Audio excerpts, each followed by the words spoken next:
is the Big O Show. This is the Big O Show. This is the Big O Show.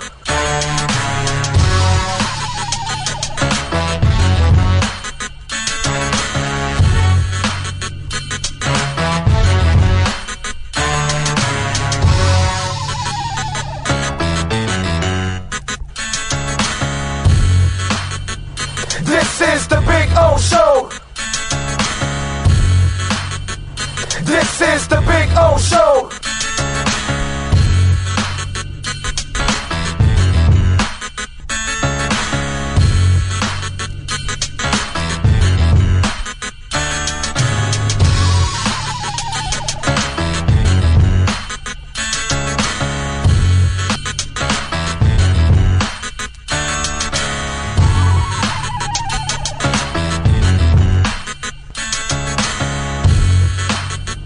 This is the Big O Show. This is the Big O Show. This is the Big O Show. This is. There's no need to drive around South Florida wasting valuable time looking for a new or certified pre-owned Acura. Go to the #1 volume sales dealership in the Southeast United States. Craig Zins Acura of Pembroke Pines. Purchase with pace and space in a dealership tailored to your needs. From home buying to providing that personal touch. Contact the 2020 Satisfaction Award winner Craig Zins Acura of Pembroke Pines. 888-776-5123. That's 888-776-5123. Or visit them at 15601 Pines Boulevard in Pembroke Pines. Welton Rayom has more than 62 years of litigation experience handling insurance disputes. They're committed to resolving even the toughest insurance claims quickly. Call them for a free consultation. 954-966-4646. At Welton Rayom, they don't get paid unless you win. Property damage claims to your home, business, or condo as a result of a hurricane. Welton Rayom can help. Water, mold, fire, smoke damage, Welton Rayom can help. Call 954-966-4646.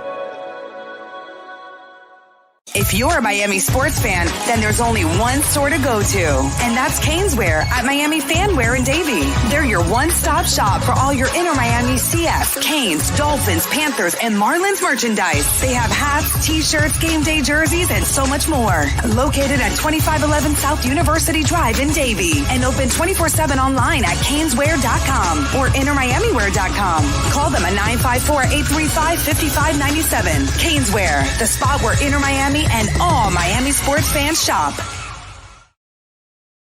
Why is it that you get locked out in the worst moments of your life? Where are my car keys? Man, I can't find my house keys. In those frustrating moments, you need a locksmith you can count on. A. Lenny Locksmiths in South Florida, from Miami to Port St. Lucie. In Central Florida, A. Lenny locks it down in Orlando and Tampa Bay. Lockouts or lock changes for home or business, car key replacements, and programming all model cars. 24-hour service. Call them at 855-869-5625. Go to the website at alennylocksmith.com. Oh, I think I know what this is. Houston, we have a package. Hello? No matter where you are, the Sloman Shield home security system guards your home. With next-gen perimeter protection, 24/7 monitoring, and interior motion sensing. And right now, get a free Sloman Shield security system and doorbell camera, all professionally installed, for free. Shield your world, the Sloman Shield. When you move, you need a reliable company led by passionate folks, eager to assist its customers during a transitional process that needs to be smooth. Call Essential Moving Experts at 844-368-5750 for all your local and long-distance moving needs. You can rely on Essential Moving Experts. Mention the Big O Show and get $150 off. Family owned and operated, they offer free 30-day storage, full-service moving, fully licensed, bonded, and insured. Moving was never so easy. EssentialMovingExperts.com. For over 16 years, EJDConstruction.com has provided South Florida residents quality craftsmanship, accurate project management, and exceptional service. That's why EJDConstruction.com is an A-rated member of Angie's List and the Better Business Bureau. When you're looking for the right custom home builder for additions or home remodeling, please call my friend Eric at 305-433-4843. That's 305-433-4843 for EJDConstruction.com. Welcome to Red Light Therapy, a revolutionary technology perfected by NASA to aid in muscle strengthening and recovery. Red and infrared light has the capacity to penetrate deep into the cell's mitochondria, potentially leading to increased energy, faster recovery, and the optimal performance your body demands. Train, fight, recover.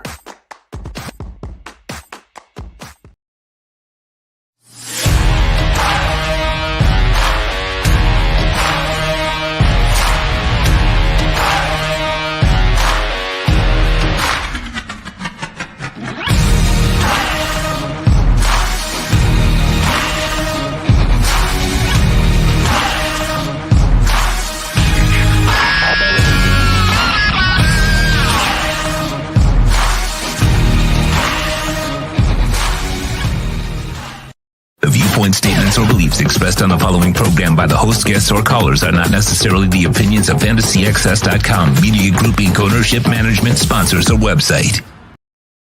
When it comes to South Florida sports teams, very few in the media have witnessed, lived, and covered it like the Big O. Let's start the program dedicated to your favorite South Florida teams with a passion that's unmatched. The Big O Radio Show is on. Here's the Big O. Hey, good morning, boys and girls. Welcome aboard to another program, another day, another dollar. Hope you all are well out there. Hope you're hanging in there. We got Sean Stanley, yes, sir, mastering this program. He's doing a little better today, I hope. So that's a good thing, as Sean is on the rebound. Got a lot of things to talk about today, of course. Got a lot of people to talk to today. On the show, Ian Rappaport will stop by in just a couple of minutes. We'll talk to Matt Verderam also. So we've got a lot of things to talk about. By the way, we are going to have a very cool dolphin event out in the West Coast. And Sean, I don't know if we can pull up the billboard for the Fan Zone Meet the Legends. And it's actually a pretty cool event that they're going to have, and we've got the link for it also on our YouTube page here. And as you see there, Meet the Legends, hosted by the Dolphins and the San Francisco 49er fan clubs. All right, and so it's actually going to be a pretty cool event out there. They're going to have 2 Dolphin players. They're going to have 2 49er players. So that's actually pretty cool. You'll get to meet some. So if you happen to be going out to the San Fran game, and who knows, Sean and myself could be at that game. We could be making a road trip to San Francisco. I don't know. It's a possibility. That's all I can tell you. It's a possibility. But anyway, so NorCal, by the way, obviously a friend of ours, but also an enormous supporter of our program, and so we love NorCal, and so he's part of this event because obviously he's part of the Dolphin Nation, as we say, and so he's I think Mark Duper is going to be there. Who else? If I look at the Mark Clayton, Mark Clayton, Mark Duper, John Taylor, and Eric Wright are all going to be there. So it's actually going to be at the Mission Peak Sportsplex on Saturday, December 4th, which is the day before the game on the 4th. So you can come on down and join us. Got all kinds of great people that are going to be a part of this. Again, you see there, eventbrite.com. You can, all that stuff, the link and all that. But listen, the link is on our YouTube page. So if you want to find out more, you want to be a part of it, and you never know, we might just be, just maybe we're broadcasting from there on that Saturday, and we'll have the Marx Brothers on. I'm just saying it could happen. You never know. We got to see. We got to see if everything works out, and maybe we get flown out there to go do the show. So I'm looking rested. I'm looking rested. Does this look rested? I don't know if I'm rested. I'm not, my brother. Okay, rested. I'm not. It's just I guess the hair is still wet from the shower because I didn't blow dry it. But yeah, no, that's about it. I don't know about rested. I wish. You know when I'll rest? When I'm dead is when I'll rest. I've figured that out in my life. Unless you're rich, unless mommy and daddy left you, an inheritance, you can, just clown around and have no pressure. And, that's some people have that luxury. You know what I mean? Unless you hit the lottery or something, you know what I mean? But the rest of us, we're just working stiffs, bro. So it's one of those things. So I don't know about well rested. We'll be well rested when we're 6 foot under, pretty much. That's probably what it's going to be. But anyway, so we got a lot of things to talk about. I don't want to get too deep right now into some Dolphins talk. We'll do it after Ian Rappaport, and then Matt Verderam will be on at 11 o'clock. The Heat tonight taking on the Raptors on the road. Miami is favored by 1.5. Your over and under is 215. So we'll see what happens. Great job by the Panthers last.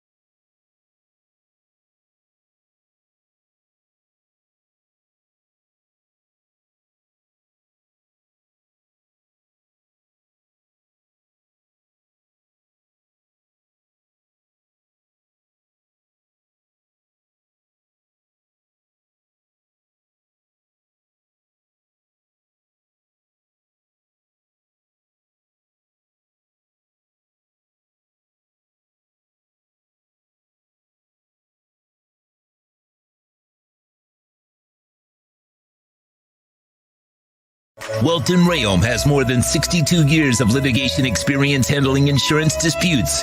They're committed to resolving even the toughest insurance claims quickly. Call them for a free consultation. 954-966-4646. At Welton Rayom, they don't get paid unless you win. Property damage claims to your home, business, or condo as a result of a hurricane. Welton Rayom can help. Water, mold, fire, smoke damage, Welton Rayom can help. Call 954-966-4646. Why is it that you get locked out in the worst moments of your life? Where are my car keys? Man, I can't find my house keys. In those frustrating moments, you need a locksmith you can count on. A. Lenny Locksmiths in South Florida, from Miami to Port St. Lucie. In Central Florida, A. Lenny locks it down in Orlando and Tampa Bay. Lockouts or lock changes for home or business. Car key replacements and programming all model cars. 24-hour service. Call them at 855-869-5625. Go to the website at alennylocksmith.com. Oh, great. You have a doorbell camera. Now you have a front row seat to your house getting robbed. They're breaking into my house! Ooh, there goes the TV. I'm sure it'll turn up at the pawn shop. No, not the TV! Just because you can see them, that doesn't mean you can stop them. With Slogans, you get 24-hour monitoring, a free home security system, and professional installation. Plus, free doorbell camera, one that'll actually work for you. Get out of my house! Get out of the house! Call 1-800-ALARM-ME. There's no need to drive around South Florida wasting valuable time looking for a new or certified pre-owned Acura. Go to the #1 volume sales dealership in the Southeast United States. Craig Zins Acura of Pembroke Pines. Purchase with pace and space in a dealership tailored to your needs. From home buying to providing that personal touch. Contact the 2020 Satisfaction Award winner Craig Zins Acura of Pembroke Pines. 888-776-5123. That's 888-776-5123. Or visit them at 15601 Pines Boulevard in Pembroke Pines. Oh, great. You have a doorbell camera. Now you have a front row seat to your house getting robbed. They're breaking into my house! Ooh, there goes the TV. I'm sure it'll turn up at the pawn shop. No, not the TV! Just because you can see them, that doesn't mean you can stop them. With Slogans, you get 24-hour monitoring, a free home security system, and professional installation. Plus, free doorbell camera, one that'll actually work for you. Get out of my house! Get out of the house! Call 1-800-ALARM-ME. For over 16 years, EJDconstruction.com has provided South Florida residents quality craftsmanship, accurate project management, and exceptional service. That's why EJDconstruction.com is an A-rated member of Angie's List and the Better Business Bureau. When you're looking for the right custom home builder for additions or home remodeling, please call my friend Eric at 305-433-4843. That's 305-433-4843 for EJDconstruction.com. Welcome to Red Light Therapy, a revolutionary technology perfected by NASA to aid in muscle strengthening and recovery.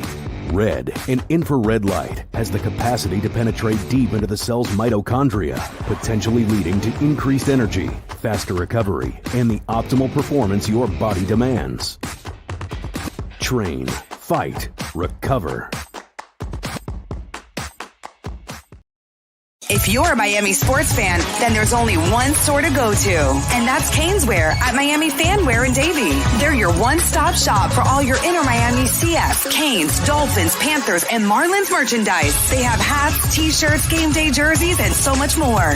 Located at 2511 South University Drive in Davie, and open 24/7 online at caneswear.com or innermiamiwear.com. Call them at 954-835-5597. Caneswear, the spot where Inner Miami and all Miami sports fans shop.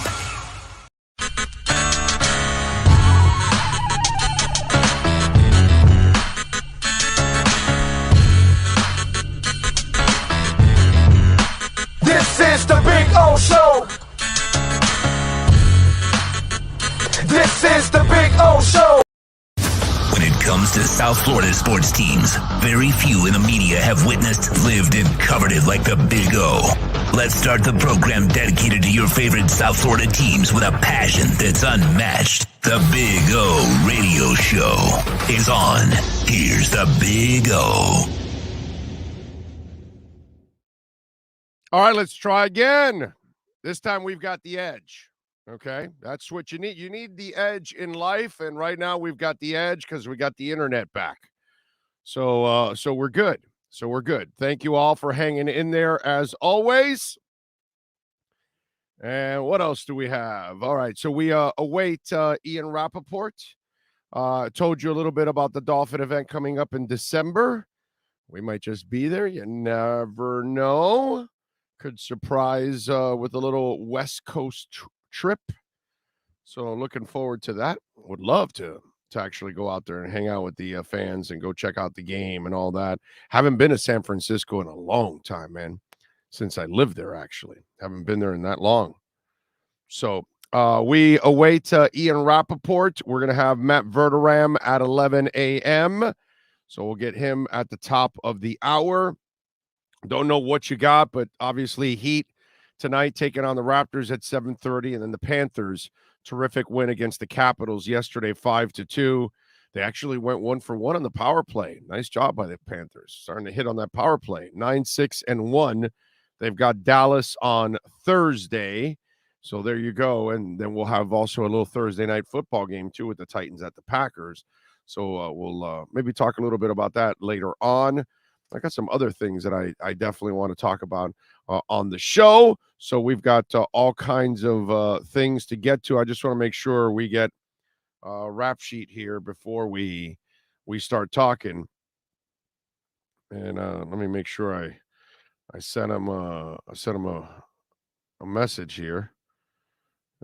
Who knows? He's probably breaking a story or something like that. By the way, for those of you, little crypto for you, ALI just went down from yesterday. Remember, I was telling you it got to 2 cents.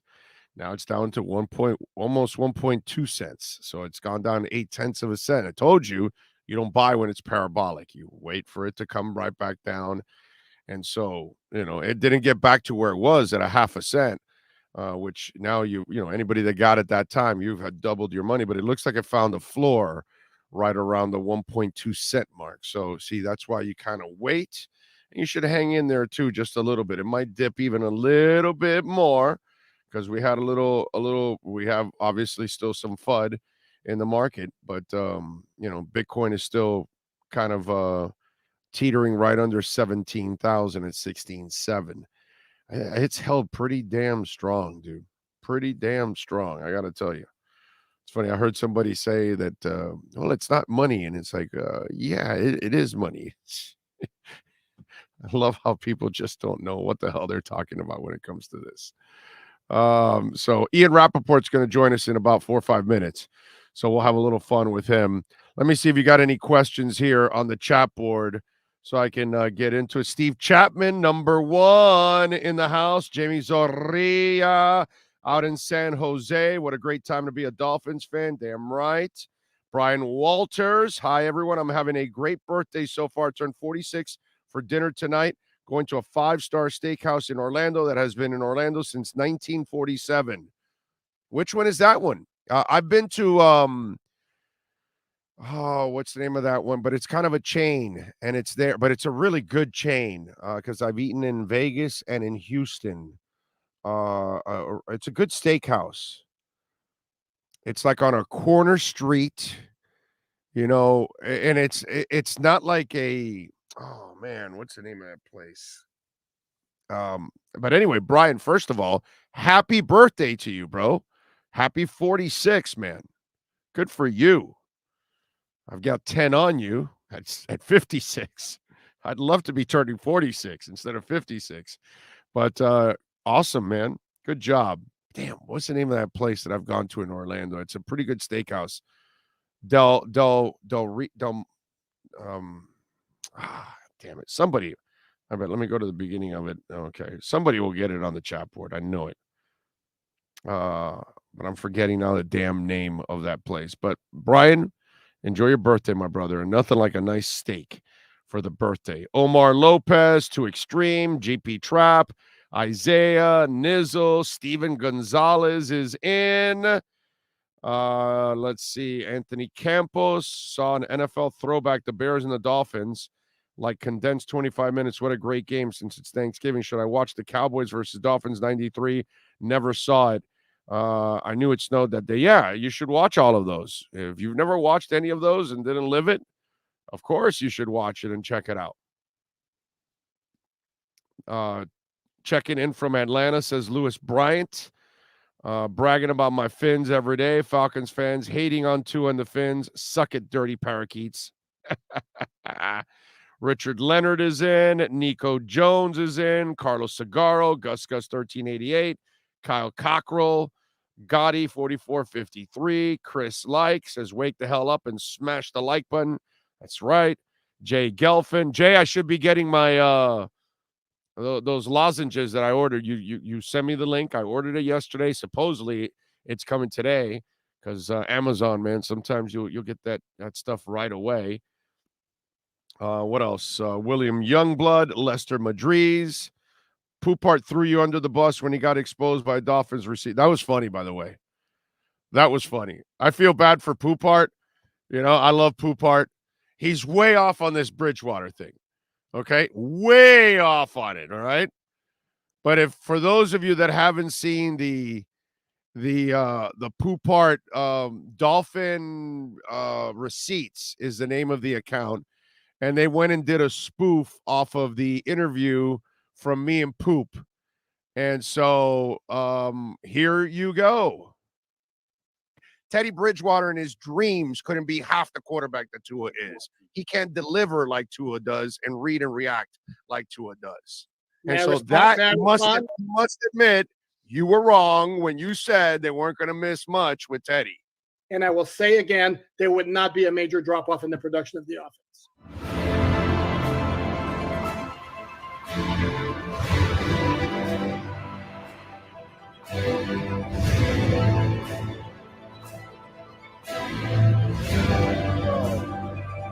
He's never been in Minnesota or in New Orleans. He's always been a guy that can't even average 2 touchdowns a game, dude.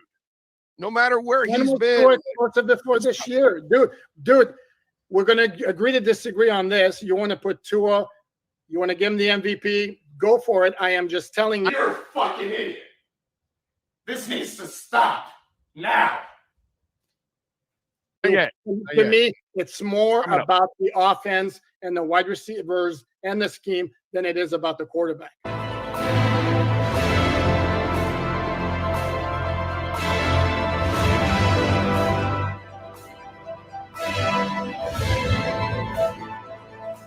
What a throw. What a fine. Listen, I'm going to be honest with you. I'm kind of retarded.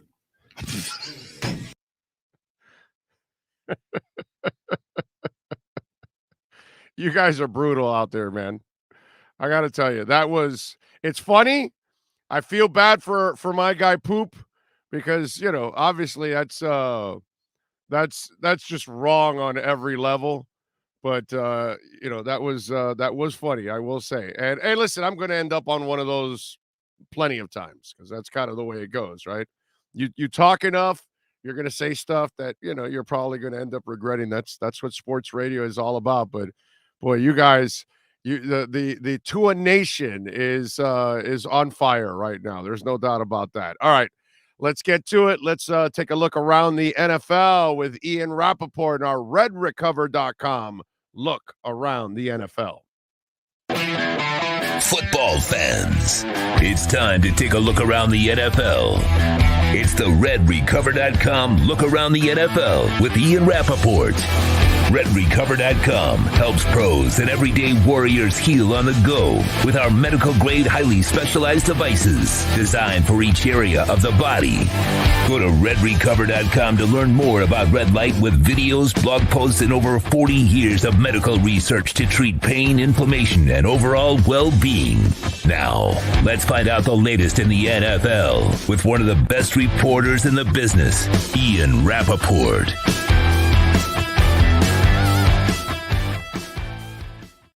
All right. Good morning, sir. How are you doing? I'm good. Sorry it took me a minute or working on a little something. It's all good, bro. That's what I said. He's probably breaking his story, working. It's all good in the hood. Question for you, because obviously this has gone on now, right? TuaNon is real. And I'm one of the presidents, obviously, of TuaNon. I think you're the president. Yeah, I am the president. Would you? I don't know the local landscape as well as you, but you have to be the president. Yeah, I'm pretty much the president. Yeah, I'm pretty sure of that. I mean, 2 years ago when I'm standing there going, he's not the problem, put him somewhere else and he'll be a star.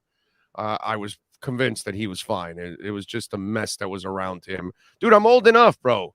I saw Steve Young in Tampa, and Steve Wall and Bill Walsh said, "No, let me have him. I'll get him. He's not that bad. Let me get him over here." Brian Daboll. This is now going to fall on Ken Dorsey, my brother. Because this guy's got 20 touchdowns and 10 interceptions. He's not playing well. He's turning over the ball. Daboll's guy's doing better. He's lifting the Giants. This is falling. This happens at times. And if that play don't get better, it's going to land on Dorsey. And that's kind of how it is in the league a lot of times. Sometimes players, you're Archie Manning, and dude, you end up in the Saints. You're Steve Bartkowski was a heck of a quarterback, dude. Nobody ever talks about Steve Bartkowski because he was in freaking Atlanta. And so they were never that good. But if he ended up in a better place, he would have become a better name that people would have talked about because he was a really talented player. And, sometimes that's what happens in this league. you end up in the wrong place. You end up with the wrong coordinators. They don't understand your skill set, and they don't know how to get the maximum out of it. You've seen it 100 times. Yeah, I mean, I would say that's true, and it's really amazing. Like you talk about Josh Allen, and like I always wonder what would have happened if the Bills had drafted another quarterback. Would Sam Darnold be in Josh Allen's shoes with this coaching, with this stability, with the same system, with this offensive coordinator? Would Josh Allen have been able to overcome what he overcame early in his career if he hadn't had that sort of stability? You know, and for Tua, what if he had? You know, would we have known early? I mean, remember, you know, Tank for Tua was not a meme. That was real. Yes. That was real. I mean, that was a not for situation. Not for the coach, but the front office. But I also mean, I also mean that he was a player with enough talent where people wanted to tank for. And then, so he gets to the pros and everyone's like, oh, well, he's just not good. Well, is he not good, or was he just good all along and we were wrong? So these sort of intangibles are so interesting and important. I think you're seeing the best of Tua right now, in part because he's getting really, really good coaching. Yeah, on your platform, obviously Peter Schrager will never feel the heat from Tuanon. But how is the talk amongst you guys for the ones that have criticized Tua over the time? What's been the talk? How do they go after you? Like they nailed my guy Poupart. I mean, they killed him on the Dolphins receipts thing. So I'm just wondering, how is it at the NFL Network, the whole Tuanon thing now? I think it's okay. I think one of the great things about this is I don't really do hot takes, but if you're in the public eye and you put some stuff out there, and you say like, all right, Tua sucks, for instance, or I don't think Tua is good enough, or the Dolphins aren't good enough, or whatever it is. Well, that's okay. You're allowed your hot take, but you know that it could come back to you. Old takes exposed, and the team websites and team Twitter will now put it on and kind of hit you. Here's what these guys said. Here's what this guy said. None of these guys picked us. To me, it's not insulting. It's literally just part of it. And I am okay with that being part of our life, because you can say, you know what? I was wrong. I own it, and I was just wrong. And great job by Tua proving me wrong. And there's nothing bad there. So like, even if Schrager was getting shredded by Tuanon, like, that's okay. Just wear it. I was wrong. But I mean, right. He's a closet Dolphin fan. That's like obvious. So that's why I'm saying. Is he, you think? Oh my God, yes. Schrager loves the Dolphins. I don't know the guy, but I can already sense it from miles away over the last couple of years. Even when the Dolphins are bad, he has a lot of hope for them. There are times when over the last year or two, years past, and I'm like, Peter, I love the Dolphins too because I'm born and raised here, but no. This year's different. This year, I believe in them, but. Well, and I think with Schrager's a Dolphins fan. There's no doubt in my mind that that's his team. I don't know, but I do know that he really respects Mike McDaniel. I think that's one of the different things now. It's like Flo, I like Flo. He was not for everyone. And I think everyone respected his defensive acumen, and as a leader, he was, had some really good things, but some also not good, as have been detailed, and was not for everyone. Mike kind of is for everyone. He really is a great guy, and I think that's why, one of the reasons I think Dolphins have been a little more national this year is because they have a head coach who everyone's like, that guy seems awesome, and he is awesome. He is awesome. He is awesome. So, because of the extremes. Because of and you were just talking about this, and those are the people that I kind of go after myself, the absolutes. I don't mind the person that said, he doesn't convince me yet. I got to see more. The guy that said, oh, he's a noodle arm. He's too short. He'll never get it done. He's lazy. Those are the people that I like to go after myself. But because there's so many of them, and so many in the media were already convinced 2 years in that Tua was not the guy, and the way everything was portrayed and everything, can Tua literally go from being thrown under the bus to all the way to MVP? Is that actually possible? Sure. Yeah, because it's such a long season. Like, it's a long journey, but it's a long season also. I kind of did it myself, honestly. Like, not saying that I don't believe in Tua, but in my head, I assumed he was gone with Miami because I assumed they would trade for Deshaun Watson, and then Flores gets fired, and they did not end up trading for him, obviously. And then, but in my head, I'm kind of like, oh, he's a quarterback who's been replaced. But it's taken me a little bit of time to realize, like, not only is he not getting replaced, not only is he just a starter, he's actually really good. He's actually one of the best in the NFL. Could he be an MVP candidate? I don't know, maybe. But I do think that the talent at receiver will probably hurt his candidacy because they're so good and he won't get the full credit. But I would still say, I still think he's going to be in really good position and could end up winning the MVP. That's kind of twisted. All right. Will Washington really go back to Wentz? I know Taylor Heineke is not anything. I think he's 10-9, I believe, in his last 19 games. But Carson Wentz has not shown anything whatsoever. I'm just wondering what happens when he's back, because you kind of want to stick with a guy and maybe you lose your team too in the process if you're Ron Rivera. How's he going to handle that? Usually with these things, there's no decision. Usually the decision is made on the field and in the locker room. You talk about losing the guys know. You've been around this long enough. The guys know.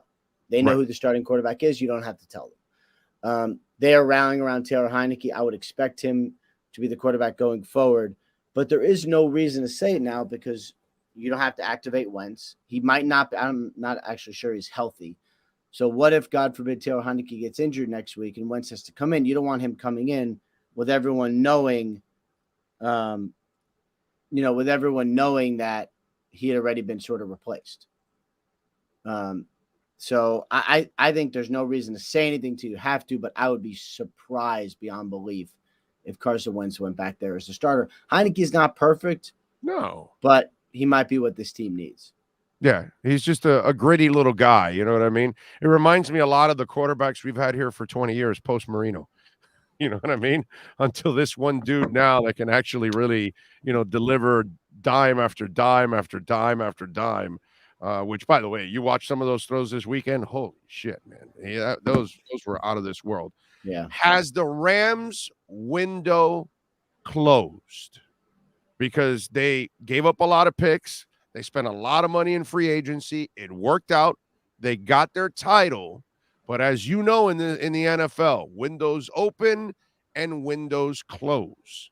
Is the Rams window in the process of closing and they're going to have to reset? I don't think so.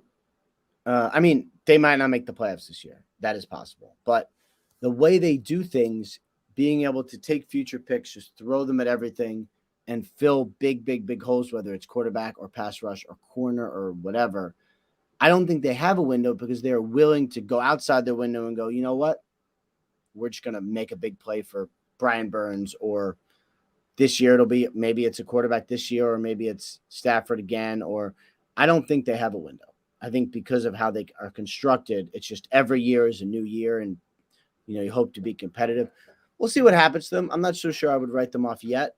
But that dead cap money will catch up to you eventually, because every year coming back, you'll have less and less space and you'll keep mortgaging the future. And eventually the vicious circle comes to pass. And you're going to have to, like the Dolphins when Chris Greer, he just took all those hits in 2019 because they were coming off a couple of years where they took a $13 and a $19 million dead cap hit because of Ndamukong Suh. Right. And eventually they will pay, but you can keep pushing that into the future. Just like the same thing with draft picks. People say like, oh, well, the Rams are giving up all their draft picks. Well, they get new draft picks every year, and they get a new draft pick to trade every year. So they can, the 2023 first round or the 2024 first rounder, like they're getting new ones. 2025, they get a new one. More cap space every year. You can keep pushing it forward. Yes, eventually it's a thing, but I don't think this regime is particularly worried about that, to be honest. Okay. Yeah. Well, that owner does have a couple of bucks. That's for sure. Yes, he does. All right. One more thing before I let you go. This is the feeling I get, brother. Aaron Rodgers, kind of was the kid that didn't get the toys every Christmas over the last couple of years. They didn't get, and it's almost like he's gaslighting everything on his way out. You know what I'm saying? It's just, that's kind of the feeling I get, throwing people under the bus and pointing fingers in public constantly. And it's just something that, I get his frustrations. I totally understand it. But there's a lot of people on that team that it's not their fault. And it's almost like you're taking out your frustrations and your anger from the last couple of years from the front office on everybody else, on the entire organization as you're about to leave. That's just the impression I get from all of this. Well, I don't think Aaron Rodgers is about to leave. But I do think he's at the point where he doesn't care. Don't care. And that's like, it's like, did you ever have like an older like uncle or grandfather who like, was good his whole life and kept his mouth shut? Then you get to be that old and you're like, yeah, I'm just going to tell everyone what I think all the time. Right. I think that's Rodgers. Doesn't care, reputation, whatever, just wants to win, whatever, communicate the message. And it's probably not pretty, and I'm sure people are angry at him, but like, on the other hand, it's okay because his only job is to get the best out of the team, the most out of the team, to win games. And I actually think that Green Bay is on his way to winning games and being good. Like, I think as an offense, they're close to clicking, and I think this is going to be really, really good. Who wins, Jets or Patriots this weekend? I mean, I can't put anything against the Patriots until they actually lose to the Jets, and they never lose to the Jets. So my guess is the Patriots again, just because that's always what they do. They beat the Jets. And if the Jets win, then that would be amazing, and then it would really, really, really signal a new era for the New York Jets. Any chance the Bills lose to the Browns this week? Yeah, I mean, there's a chance. I don't think a great chance, but there's a chance. I mean, it's the Bills. I don't want to say they've struggled. They've lost 2 in a row, but like, if mentally they let this get to them, I think they could let their guard down and lose. But I mean, I think the Bills are way, way, way too talented. Certainly more talented than the Browns. I think they're going to be fine. I think they're going to win, and we'll all probably stop talking about this for a little bit. Yeah. And by the way, I felt just like you because normally you would have said, "Oh no, man, they'll beat the Browns." But the problem is, it's been such a wacky year that you're like, yeah. Anything can happen in this damn league as it is. All right, what do you got going in the NFL Network this week, my friend? No Germany games, so we're back on the air on Sunday. A lot of good things to talk about. Hopefully not as many quarterback injuries. Maybe we'll have some Odell stuff. There's a lot going on. Around the league, and today too. Okay. All right, good stuff. Follow him on Twitter at Rap Sheet and catch him once a week here doing his thing, redrecover.com. Look around the NFL. Ian, thank you, my friend. Appreciate you. Thank you, man. Thank you so much. Take care. Thank you. And folks, don't forget, I don't want you living with pain. If you woke up and you've got an ankle soreness, knee, shoulder, hip, neck, you name it, we've got the wrap for it at redrecover.com. Check out the video blogs. The doc was on with us yesterday. I've been telling you about it now for several months now, maybe almost a year now. We've been talking about, redrecover.com. and how it helps my man Sean with his knee, helps my wife with her feet and her knees. She uses the wraps all the time. I got one for my right shoulder. It's helped me. They've got them for the dogs, for their hips, small dogs, big dogs. It's amazing. And the wraps are incredibly affordable. That's the other thing, super affordable. Plus, you use our code Big O Show. I'm sorry, Big O, just Big O, and you will get 10% off. All right, so use the code Big O, and you will get 10% off. All right, go to redrecover.com. You're going to love it. Red light therapy, all natural. There is no side effects, no drugs, no nothing. And it's FDA approved too, man. So we're talking, this is as legit as it gets. I'm telling you because I use the product. You know how I am. If I don't represent it, I don't actually use it, there's no way I could talk about it. And I've seen it firsthand with hair growing back, with my body feeling better. Red light therapy truly works. Go to redrecover.com. You've been listening to the redrecover.com look around the NFL with Ian Rappaport from the NFL Network. Redrecover.com's wraps and pads are designed to deliver maximum benefits with each treatment anywhere you go. Go to redrecover.com to learn more about red light with videos, blog posts, and over 40 years of medical research to treat pain, inflammation, and overall well-being. Use code BIG-O for 10% off. The redrecover.com look around the NFL with Ian Rappaport is mastered by executive producer Sean Stanley. All right. Let me see. Jamie says, Big O, don't forget about the regular name people on the West Coast. Jamie, I gave you love early on. We never forget our West Coast people. Hell, we might be even going out to the West Coast. You never know. I'm not promising anything, but you never know. We will go anywhere. Anywhere. Doesn't matter. We're still looking for our first international sponsor that will fly us out and will broadcast at their business. Still looking for that. Got to have it. We need an international. We got local, we got state, we got national sponsors. We now need an international sponsor that is big on helping the platform grow. That would be absolutely fantastic if we can get that going. That would be fun. But you never know. We might be out in San Francisco. Whereas, all right, not bad. Not bad. All right, what else do we have going on? All right, Dolphins, by the way, end up losing Ben Stille from the practice squad.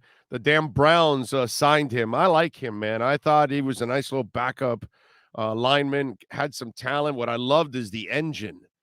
That motor was working the entire time with Ben Stille, man. And that was a nice little player that they were, stashing on the practice squad. And unfortunately, now the Browns get him.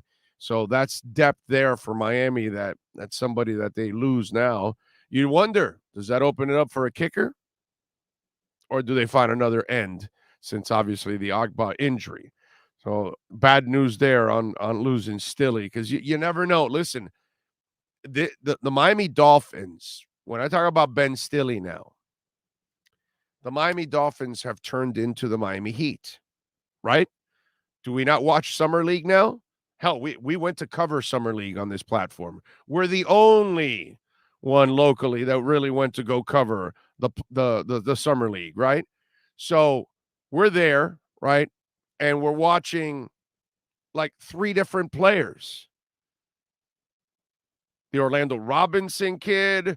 We're watching, what's the name of the kid that came in right at the end in the last 2 games, Sean, that he's on the bench now. He's kind of a long, skinny guy, like a 6'7", 6'8" guy, really electric. I'm forgetting his ass, but what's happened, right? The Duncans of the world, the Caleb Martins of the world, all of that. Now, for years now, we're not overlooking whatever they're bringing in the Summer League, because all of a sudden you're like, oh, yo, who's this guy? Who's that guy? And you're like into it. Well, the Dolphins are the same thing. So who's this Nick Needham guy? So who's this Robert Jones guy? So who's this Trill Williams guy? So who's this Kader Kohou guy? So who's this what's it called? Brandon Shell guy. They're finding guys, I don't know. Will Veron McKinley turn into something? I don't know, but 3 years ago, 5 years ago, 10, 15 years ago, I wouldn't care who's in the backups in the practice squad that much, because there wasn't going to be much coming out of it because your starters weren't that impressive. But when you watch this team, you see guys all over the place, and they pick them up off the street all the damn time. So that's why I got to look at it and say, okay, you lost Ben Stille. It sucks.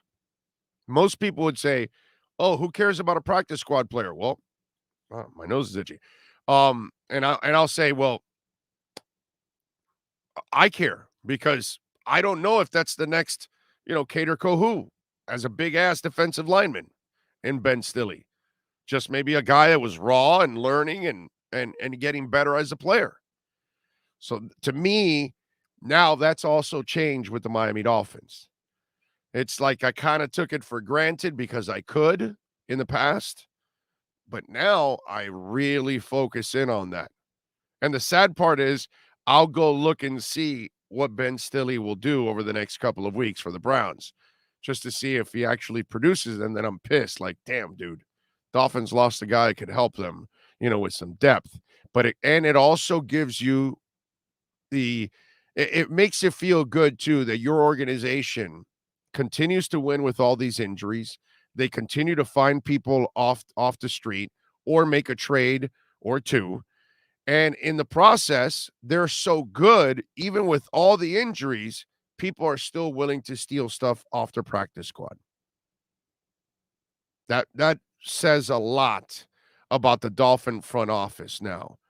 That's how deep I look at that move by Ben Stille, where the average fan or maybe even talk show host will just overlook it and not really look at the layers of all of that. So there you go. A move and a loss for the Dolphins, and we'll see if it's a gain for the Browns, unfortunately. Here's the I was thinking about it. It's kind of funny. Mike McDaniel's a pretty smart guy, right? And you've watched him create some amazing offensive schemes.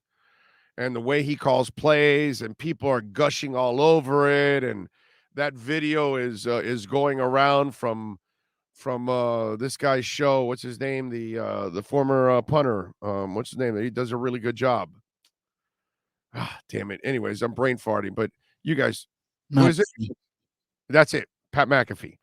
And so they had this guy on that was, and I forgot who the guy is, and he was talking about how the Dolphin offense is phenomenal and how they do different things than everybody else to run some of the same kind of plays, but how they run so many different plays out of the same looks and all that kind of stuff. And so people are gushing all over what Mike McDaniel can do and how smart he is. And they're all impressed. Brian Baldinger, everybody's got some kind of video they're coming out. What's the other guy? Emmanuel Acho, they're all talking about Tua, the offense, the play design, all that kind of stuff, right? Mike McDaniel gets 2 weeks to prepare for the Houston Texans.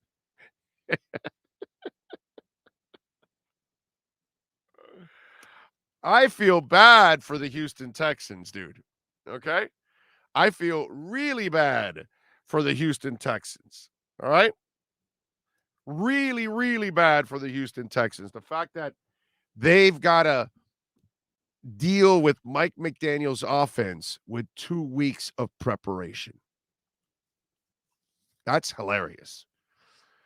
And that's going to be a lot of fun to see because Mike McDaniel will tell you, yeah, I'm going to rest. I'm going to teach these guys how to rest and all that. Bullcrap, dude. He's 7-3. He's going to go hang out with his daughter a little bit and his wife. And then he's going to go right into the lab and he's going to start, designing all kinds of stuff. And in Houston, I'm sure plays this weekend. So he will obviously watch what Houston does, but he's going to have 2 weeks to prepare for Houston.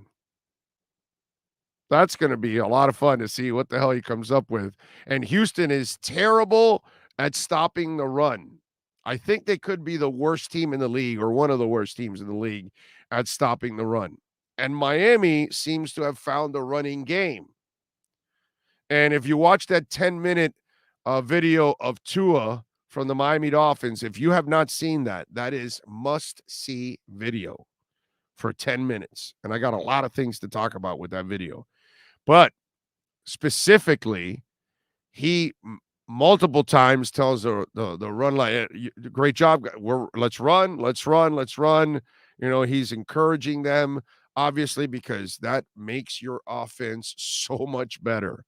You know how much more deadly Tua is going to be if he's got a running game and you can't just tee off on the passing game all the time?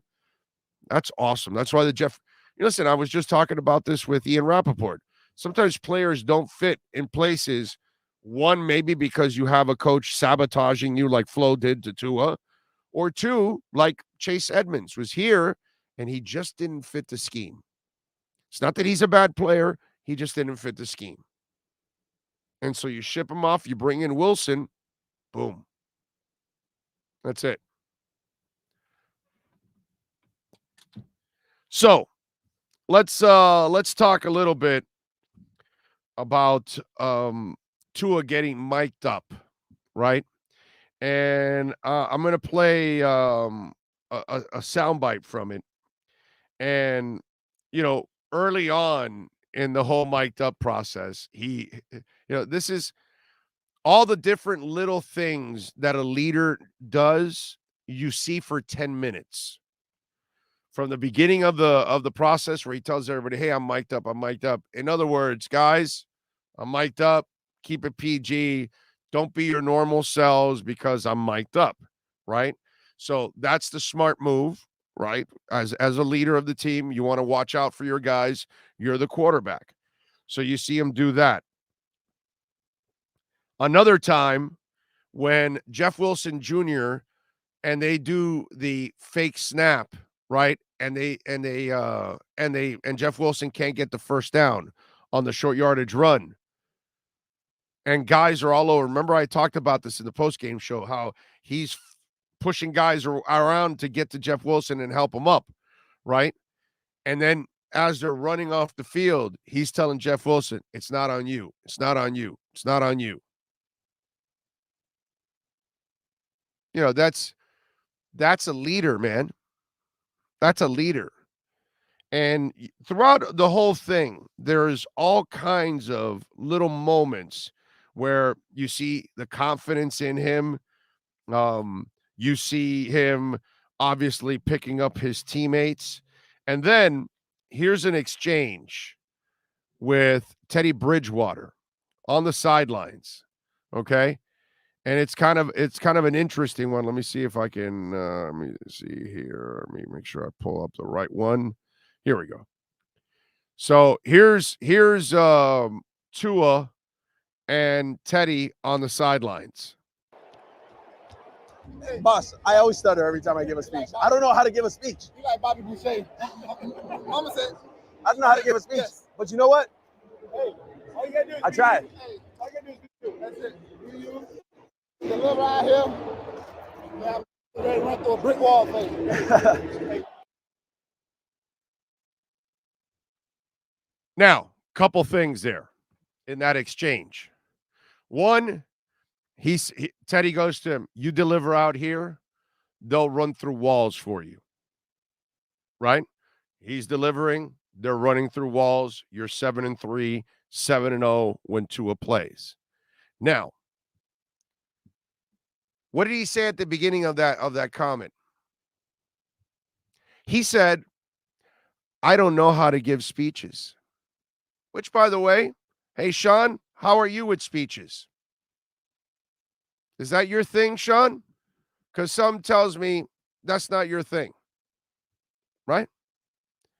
And exactly. He's giving me the thumbs up. And, you know, a lot of people.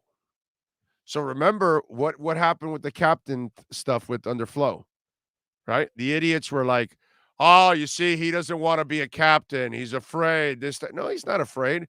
It's that Flo had it like you had to politic to be a captain. Tell people why you got to be a captain. No, you don't, bro. Leaders are born. What did I say then? I said your quarterback automatically becomes your captain, whether you like it or not. That guy has to be your captain. Now, because Flo cock-blocked him and treated him like shit and never made him the man, then the team couldn't follow. But there's a moment there where you know he's not going to be politicking and speeching, and that's not who he is. That's not what he does. He does the stuff you just see in that video behind the scenes. He's talking to his players, this, that, all of that kind of stuff.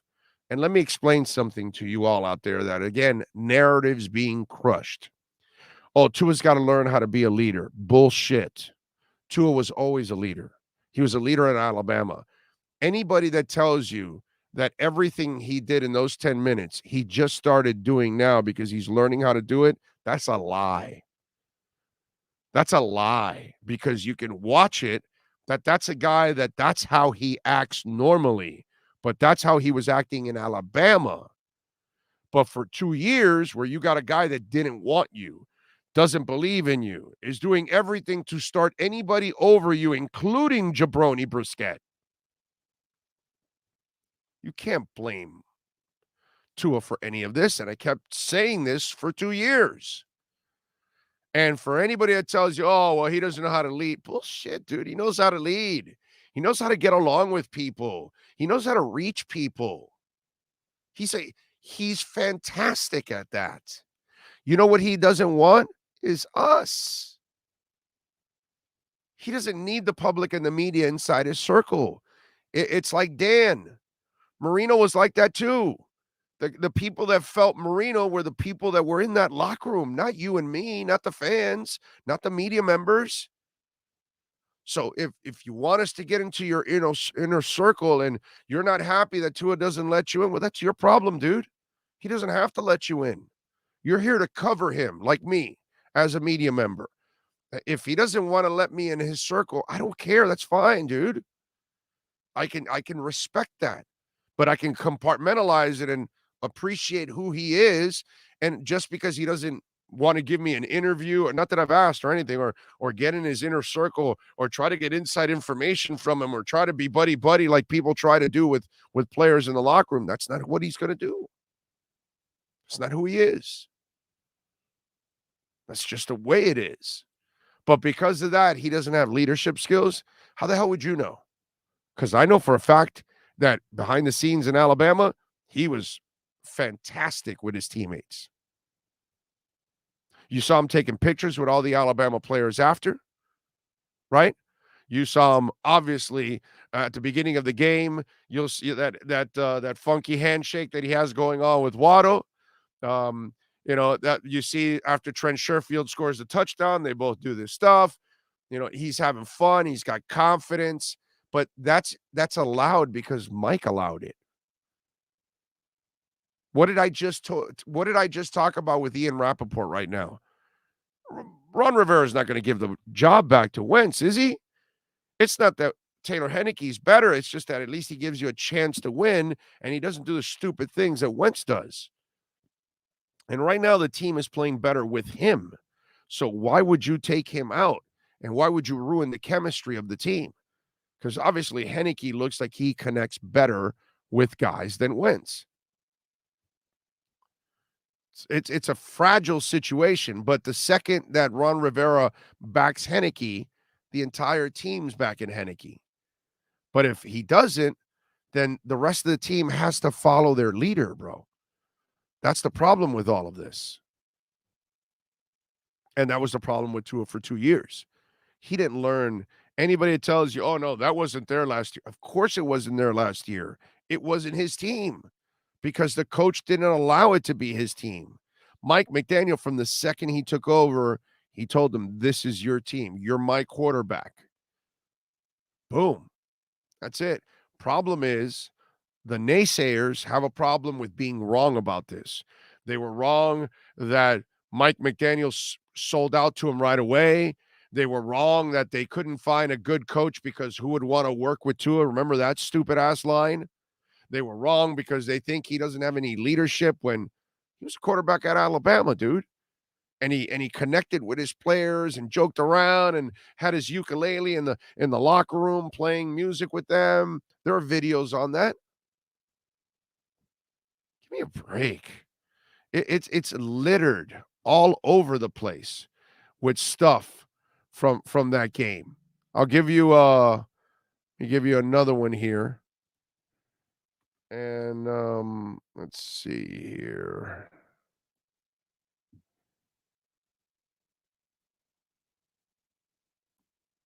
Here you go. You look like a young me. Bouncing around after you make a play. I like to see that. Don't just run to the sideline, grab the tablet. Don't be boring. You in Miami. I hope y'all put this on. Put this on the mic, though. You're in Miami, boy. You make a play, you gotta have swag. So there's Teddy telling him, hey, you remind me of me, bouncing around after a play. You need to have some fun. You're in Miami. You got to do things with some swag, and Teddy's so good for him right now. I've told you this so many times. I don't want Teddy playing, but I do love Teddy on the sidelines, giving him the knowledge, giving him the encouragement, providing leadership, because Teddy has plenty of that himself, all of those kind of things. Because Teddy, as I've told you many, many times, Teddy would be a Pro Bowler in this league if the Lord gave him just a little more talent. That's what he needed. But it's just, to me, this whole thing, everything that they've talked about with this kid has been so off on every level.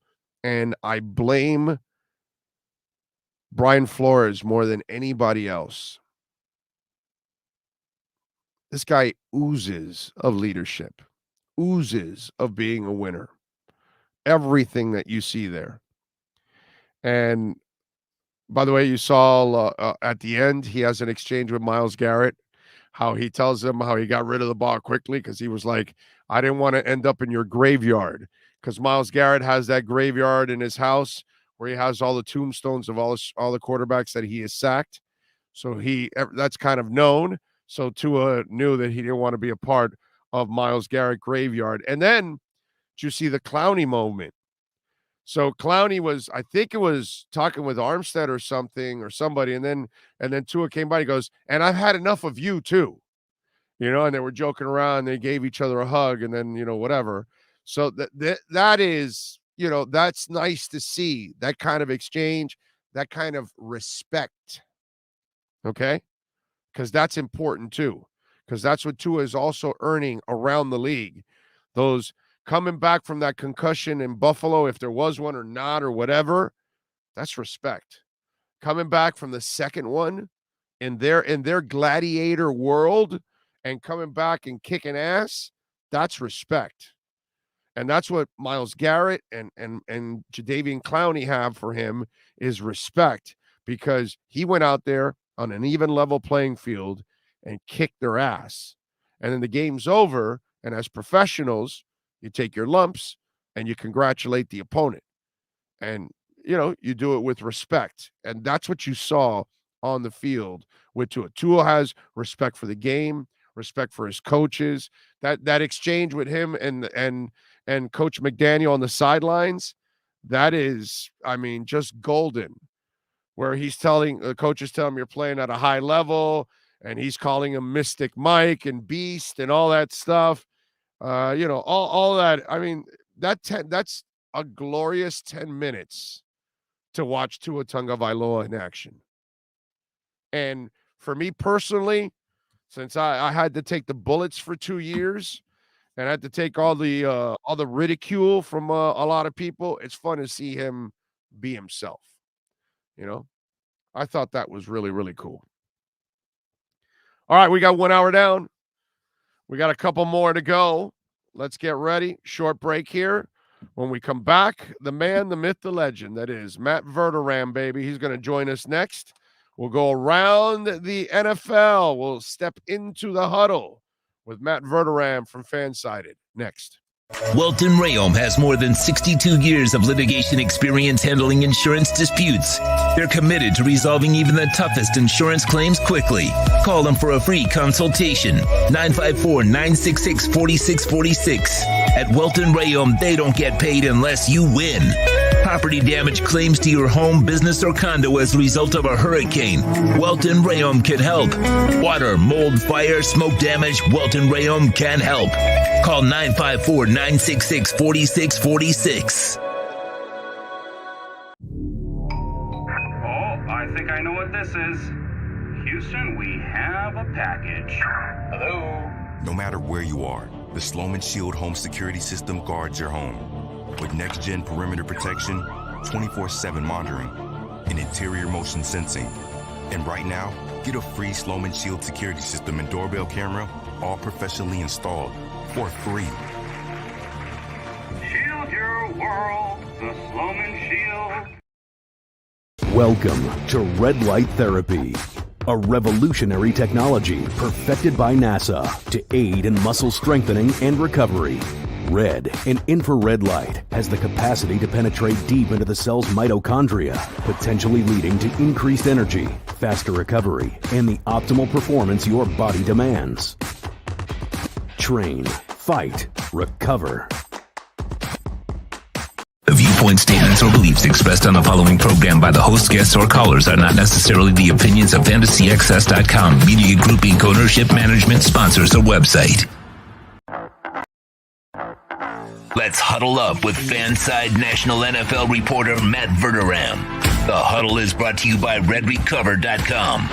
RedRecover.com's wraps and pads are designed to deliver maximum benefits with each treatment anywhere you go. Go to RedRecover.com to learn more about red light with videos, blog posts, and over 40 years of medical research to treat pain, inflammation, and overall well-being. Here's NFL reporter Matt Verderam. All right. Good morning, sir. How are you doing? I am great. How are you doing? We're also great. You're just used to great football. We finally have some. That's right. It's always fucking great for you. Obviously, you're a Kansas City fan, but it took the first 30 years of my life. This is new for us, bro. This is new for us. I'm glad for you. Believe me, I grew up watching a lot of really crappy football for a long time, so I get it. I literally just tweeted out my quarterback rankings for anybody who wants to check them out, and I will tell you, with Tua is number 2 right now. I mean, I put him above Josh Allen. Only Mahomes is in front of him. I put it, yeah. I mean, right now, I was going to ask you that. Kansas City, Miami, best teams in the AFC now. Right now, yeah, yes. Right now, yes. Because we know the Bills are supposedly the class of the AFC. We understand all of that. Okay, everybody out there, I get it. But who's playing the best football right now? That's the question. Right now, those two teams.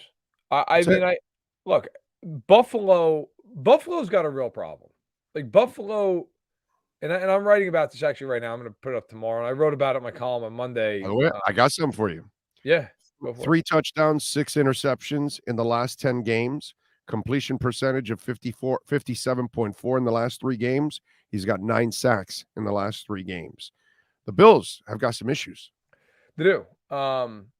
Look, the problem, in my opinion, is they are asking Allen to do everything.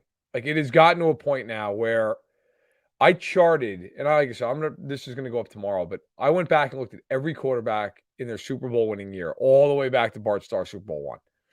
And not surprisingly, guys back in the olden times, so to speak, like not asked to do nearly as much as a quarterback as they are now. Like Bob Griese in 1973, I think accounted for like 35% of the Dolphins' yardage. Dude, he threw six or 7 passes in the Super Bowl. I mean, just Zonka, Morris, kick, go for it.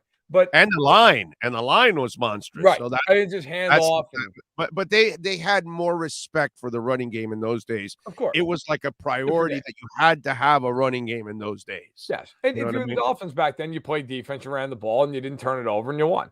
Now, nowadays, of course, much different. But my point is, if you go and look from really, let's even just say in the salary cap era, so like mid-90s on, most of these quarterbacks are around 70% of their team's total yardage, passing and rushing. Allen is at 84.1%. Like it is to a point where it is unsustainable. And by the way, here's something I found in my research I thought was fascinating.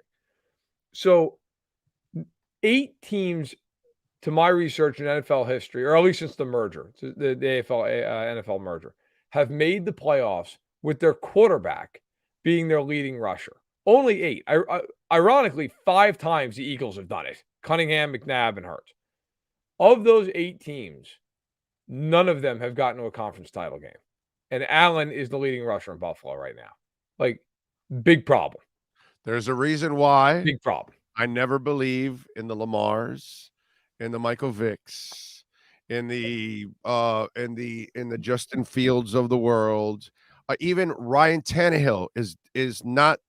It's a different way of doing it. He doesn't use it with his legs, but without a running game, he can't be a game manager. Right. You know what I mean? Like that's what he needs. And these other guys, because they need their legs to beat you, well, in the end, bro, when we get to the playoffs and the big boys, you're not going to be able to run free like that. That's just unfortunate because you got to stay in the pocket and you got to beat people. And this is why I'm never a believer of Lamar Jackson. I'm never a believer of that kind of play. Justin, love what he does, but he's got to learn to win from the pocket. Eventually, they'll break his ass in half if he's going to do it that way. He does. Look, ultimately, you have to be able in the playoffs to win more than one way. You have to be able to do that. If you can't, I don't care how great you are at the one thing you do, you will lose. Some team will play you that either matches up well with you or can out coach you, or I mean that's going to happen. Like you need to be able to have a left hand, and if you don't, you're going home at some point. And right now, the Bills have no left hand.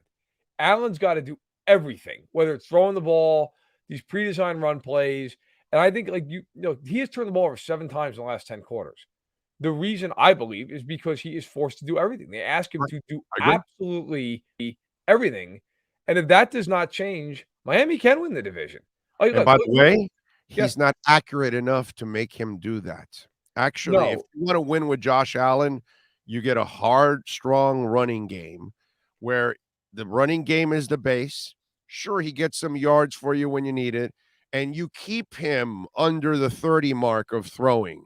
But if you want to start getting him into the 30s and into the 40s, then because he's not a deadly accurate thrower, because he still sprays the ball every once in a while, then you're going to put yourself in positions where you're going to end up turning over the ball. He's great, but I think you just roll the dice when, like what you're saying, you've described it perfectly. You've overloaded him, and by overloading him, poor kid's going to wear out and he's going to make mistakes because you get tired mentally, you get tired physically. He's not Brady. He's not Brady in his prime. He's not Mahomes. He's not Rodgers. And to be fair, I mean, Tua's been incredibly accurate this year. He's never been that kind of a passer. What Tua's doing now, that's not Allen's game. It's not. It's not. They're two totally different players. And look, Allen is great at getting chunk yardage and big plays because he's a huge arm, and he's a great deep ball thrower. He can put the ball on you 50 yards down the field on a rope. I mean, he is phenomenally talented. And at his best, he's as good as anybody. Yep. The problem is when you start asking him to be his best 55 plays a game, that's when you start turning into, hey, look, and by the way, that's not just an Allen thing. That's an everybody thing. You start overloading a guy to that point. Right. I have said this for years about Kansas City. They're at their best when they have some balance in their offense and they can run the ball and they can play action you a little bit. Now, yes, there are some times where Mahomes has to throw the ball 45 times. He can do it, but they're at their best when Pacheco's running for 90 yards and McKinnon has 40 yards, and now they can get you in 2nd and 5, and their whole playbook is open. The Bills can't do it. I'm fascinated this weekend. They're supposed to get like 1 to 2 feet of snow before that Cleveland game. If they can't throw the ball in that game, that's going to be really interesting because if there's one thing Cleveland can do, it is line up and just run it at you. Buffalo wants no part of a game like that. It's going to be very interesting to see how the weather plays in on Sunday in Buffalo. Do you need a job, bro? Because they're going to need people to clear out the snow. They always do that in Buffalo. I'm not. Those $10 an hour. Those $10 an hour days for shuffling are behind me, man. I'm out. I'm out. But I respect the hustle. You sure? We'll do a GoFundMe on the show. We'll fly you over and we'll film you clearing out the snow. No? Yeah. I gotta tell you, I went to school not that far from Buffalo. And really? Oh yeah. I went Where? to school in Oswego, New York, which is about 3 hours from Buffalo. It's right on the banks of Lake Ontario. Like I could throw a football from my dorm and hit the lake. And I loved it. It was amazing. But I covered some games in Buffalo as an intern for ESPN, and I'll tell you what, man, oh my God, you freeze. I mean, it is. Yeah. And I covered games in November. I wasn't even there in December. I mean, it's the one thing about weather up there. It turns on a dime because of the lake. I mean, your weather can be fine. It's good. No problem. And then all of a sudden, it just rolls in. And when it rolls in, there were times where it would be snowing on campus like crazy. And you'd get 5 miles off campus. Nothing. 10 degrees warmer. I mean, Buffalo has that effect. That is, and it's funny. I've thought about that with them in the playoffs. Like, what happens when you have a game in Buffalo where they have weather like that and they have to run and they can't do it? By the way, I appreciate John. Tell Matt to take the Jets banner down the back. But hey, it's all the AFL teams. The Dolphins one just happens to be behind my big head. See, there you go. See, there you go. I'm equal opportunity. I got the whole AFL thing, bro. Relax. Because Kansas City, the Hunt family started the AFL. He's a Kansas City love football guy. history. I love Right. football It's history stuff. that's kind of what it is. And actually, I'd love to have all those banners because those are the classic banners, bro. Those things are awesome in the AFL. They were Fantastic. fun to track down. They were fun. Yeah. By the way, do you think because I asked Rappaport this, do you think the Rams window is closing? Yes. Yeah. I think the Rams window is just about done. You know what? The Rams had a really short window because when you can't draft continuously and you just sign a bunch of guys, you trade for guys, your cap skyrockets and you don't have the young kids to backfill these other guys. Like, I think the Rams last year, look, the Rams were a good team last year. The Rams were a good team that hit an inside straight. They didn't have to play the Packers. They got the Niners, who were really beat up, and the Niners should have won that game. I mean, Tard drops an interception that puts them in the Super Bowl. They go to the AFC, or excuse me, they play the AFC in the Super Bowl, obviously. They don't play Buffalo or Kansas City. They get a Bengals team who can't block anybody, and they still almost lost that game. Like, I think the Rams are a good team that got some very fortunate breaks in the playoffs. And now they're hurt and they're beat up. And you look at them and it's like, are they really like is their future as bright as Phillies? Is it as bright as even the Niners, depending on what you think of Trey Lance? I don't think so. I think they're a playoff team when they're healthy and everything's right, but they have too many holes. They just have way too many holes, and they're old in some spots. Yeah, that's the thing. You spent money with certain guys that take up all your cap space, and then you've got to fill in all the other spots. And then what's there? And then again, you don't have draft picks. So you're selling for stuff off the street. And you better you better find a whole bunch of special guys off the street. And that's really hard to find a whole bunch of them. You might run into one, but not a whole bunch. And so, yeah, for me, I kind of think that their window has closed now. But now you got your title.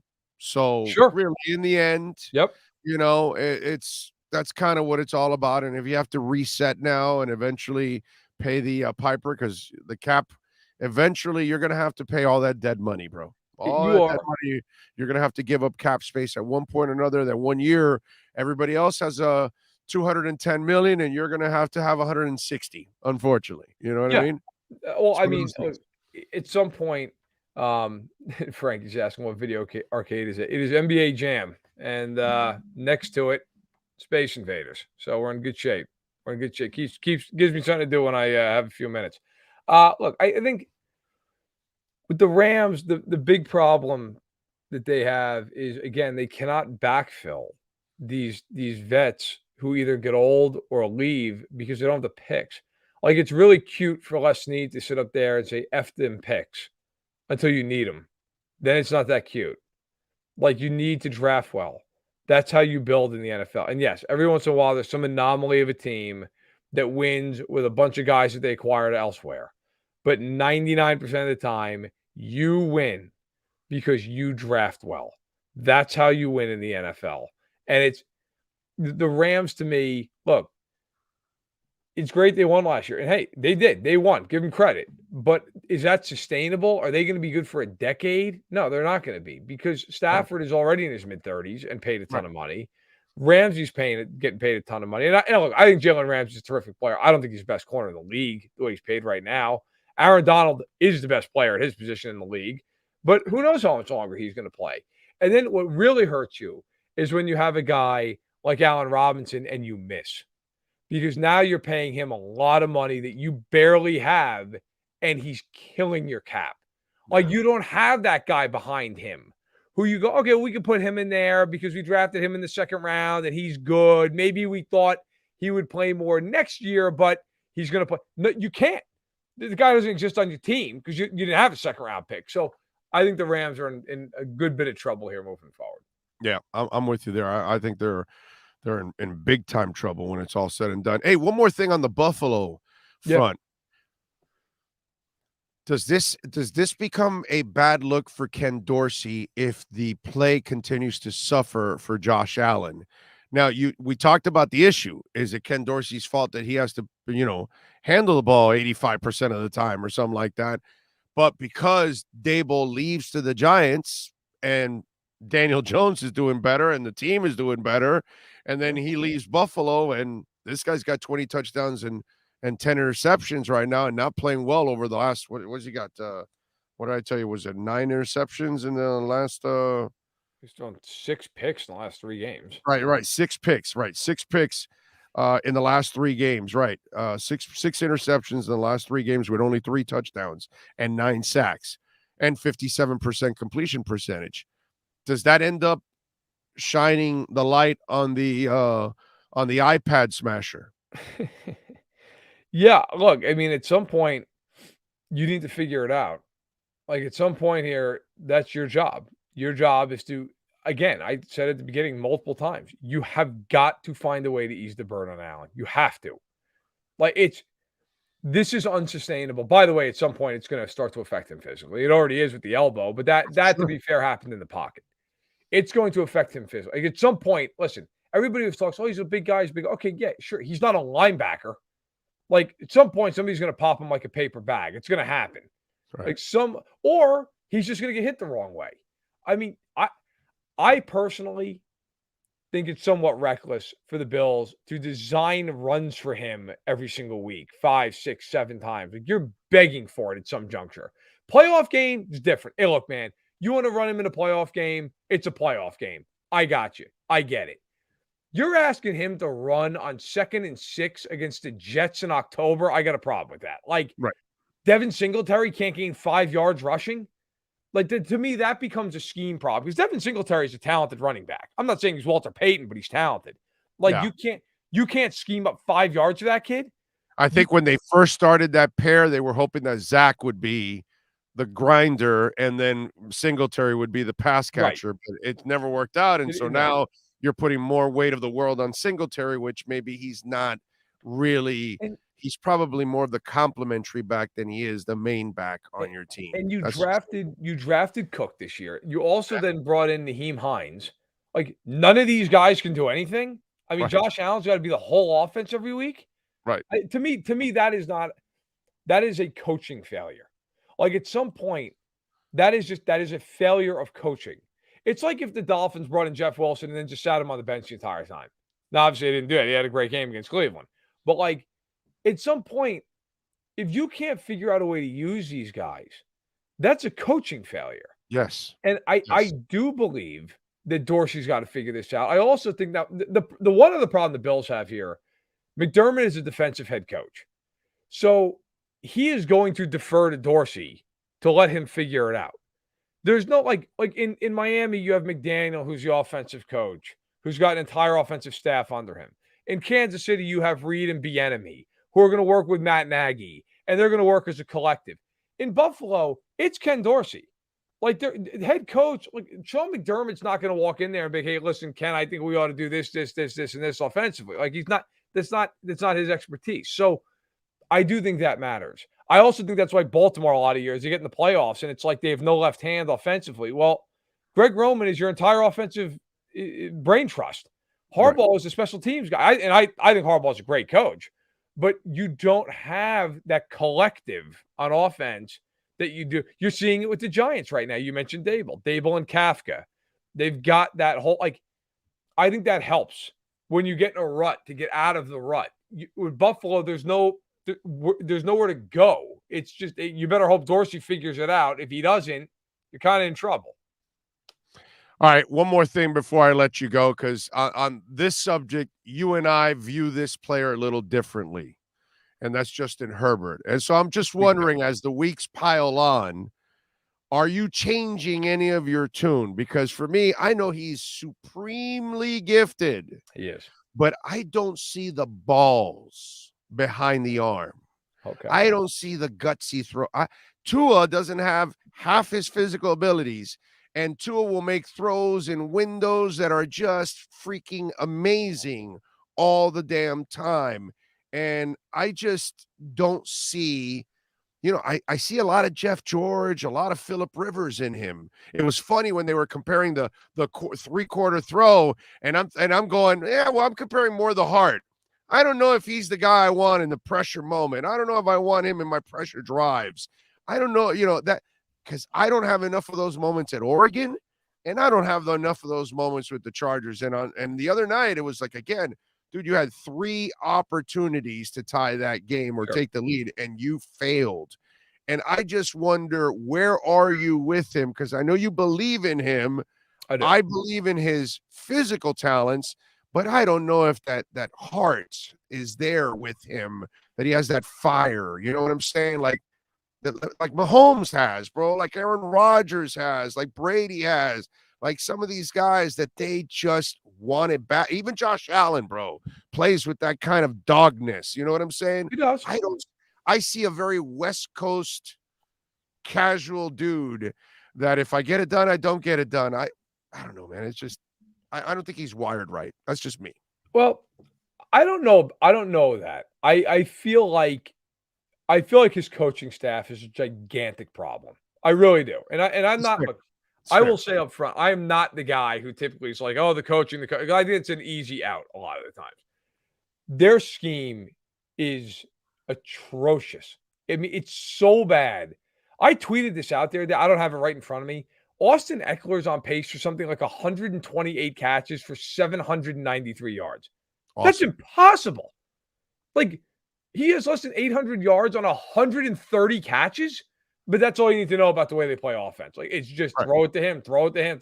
Right. Now, he's terrific, by the way. He's awesome. He's awesome, but he's awesome. 130 catches for 800 yards. It's like Jarvis Landry on steroids. That's insane. Right. I mean, at some point, you got to be able to stretch the field. And listen, one thing we agree on, he has a ridiculous arm. I mean, you can't get the ball down the field. Like, you have no ability to throw the ball 20 yards on a deep in. I mean, they don't even try. He is physically if you and I put our bras on and we're in the weird science room and we want to craft a quarterback. Right, he's it. He's the guy. Yeah, he's the guy. Perfect. So I think I'd like to see the coaching staff like try to actually let him play football. But I will say, to your point, at some juncture, I know there's like this whole community that doesn't think quarterbacks and wins matter. Like, I don't agree with that. At some point, you got to win, man. Like, you got to win games. And I don't think it's like always correlation. I mean, Archie Manning was a good quarterback. He played on a team that sucked his entire career. Like, there is sometimes like that happens. We've seen with Tua. They've built around him better this year. Now he's winning a bunch of games and they're great. Well, that's where coaching mattered. That point you were talking about. Flores fucked everything up. He couldn't even build an offensive staff, dude. Right. I mean, coaching matters, which is why I am hesitant with Herbert. But there is truth in the fact that there have been a lot of times the game's been on his racket and they don't win. Like, that last year they played a game against Kansas City that was essentially for the AFC West on Thursday Night Football in his building. And he had the ball with 2 minutes left. They only needed a field goal and they couldn't do anything. And Mahomes took the ball and went right down the field and put it in the end zone. Like, there is something to that. Like, there is something to the idea of like, look, man, you got to find a way. You just have to. Arm, legs, whatever. So I agree with you. Like, he's got to start winning these games. But I also think, like, give him Sean Payton, and I guarantee you this looks a hell of a lot different. Right. But it doesn't because, again, a defensive-minded coach with an offensive coordinator who is, I'm just going to call it a terrible offensive coordinator. And so you're stuck with this coach. It's just like there's no chance. There's no chance. Yeah. Hey, listen, Mike McDaniel, right? So he comes in. Look at what he's done. And life is completely different for Tua. So, fair is fair. But there were, even with Flores, he won more than he lost. He threw more touchdowns than interceptions. He was still pretty, pretty efficient considering he had also no weapons. Also, in the second year he had Waddle, and still I thought it was an amazing thing because the entire league knew that it was going to Waddle, and he still couldn't stop it. So that was a credit to Waddle and a credit to Tua actually last year because I will say all your offense was. Herbert needs to make the playoffs this year. Like, they play Kansas City this weekend, and after that, their schedule's a joke. I mean, they play the Colts, they play the Cardinals, they play the Rams, they play the Raiders. Hey, wait a minute, Jeff Saturday, baby. Yeah, I know. 1-0. Hey, I got to tell you, that to me is more an indictment of the Raiders. Oh my God. I mean, but I mean, if you can't get the 10 wins with that schedule, I don't want to hear. Then I kind of will come more over to your side of this, where you got to win a game. I mean, you got to beat somebody. You got to beat the Cardinals. You got to beat the Rams. You got to beat the Raiders. They stink. Like, you got to win these games. If you can't do that, what are we talking about? Like, if they get beat out by the Jets for a playoff spot, I don't want to hear about the Chargers again. I already don't want to hear about him again, but I really don't want to hear about him again if Zach Wilson's in the playoffs and the Chargers are 9-8 because they lost to the Cardinals and the Colts. So I hear you. Can you imagine, bro, being a Raiders fan and you're gonna have McDaniel back next year? Because their cheap ass isn't gonna. They're not gonna release him now. They got to swallow it for a couple of years. I know you're happy as a Chiefs fan, but it's like this McDaniels guy and Jeff Saturday tweeted 2 weeks earlier, the Raiders are terrible. That was so awesome. And then he went and beat him. And then he went and beat him, which I'm sure Irsay is like, screw you, McDaniel. You came and left on my ass, right? Well, here, take a loss now. You remember all that? Oh, I wrote a column about it in the middle of last week. Like, this is the ultimate revenge game for the Colts if they go in here and beat them. And then they did it. Well, you know when a team's quit. I watched that whole game. You know when a team's quit when Matt Ryan runs for a 39-yard scramble.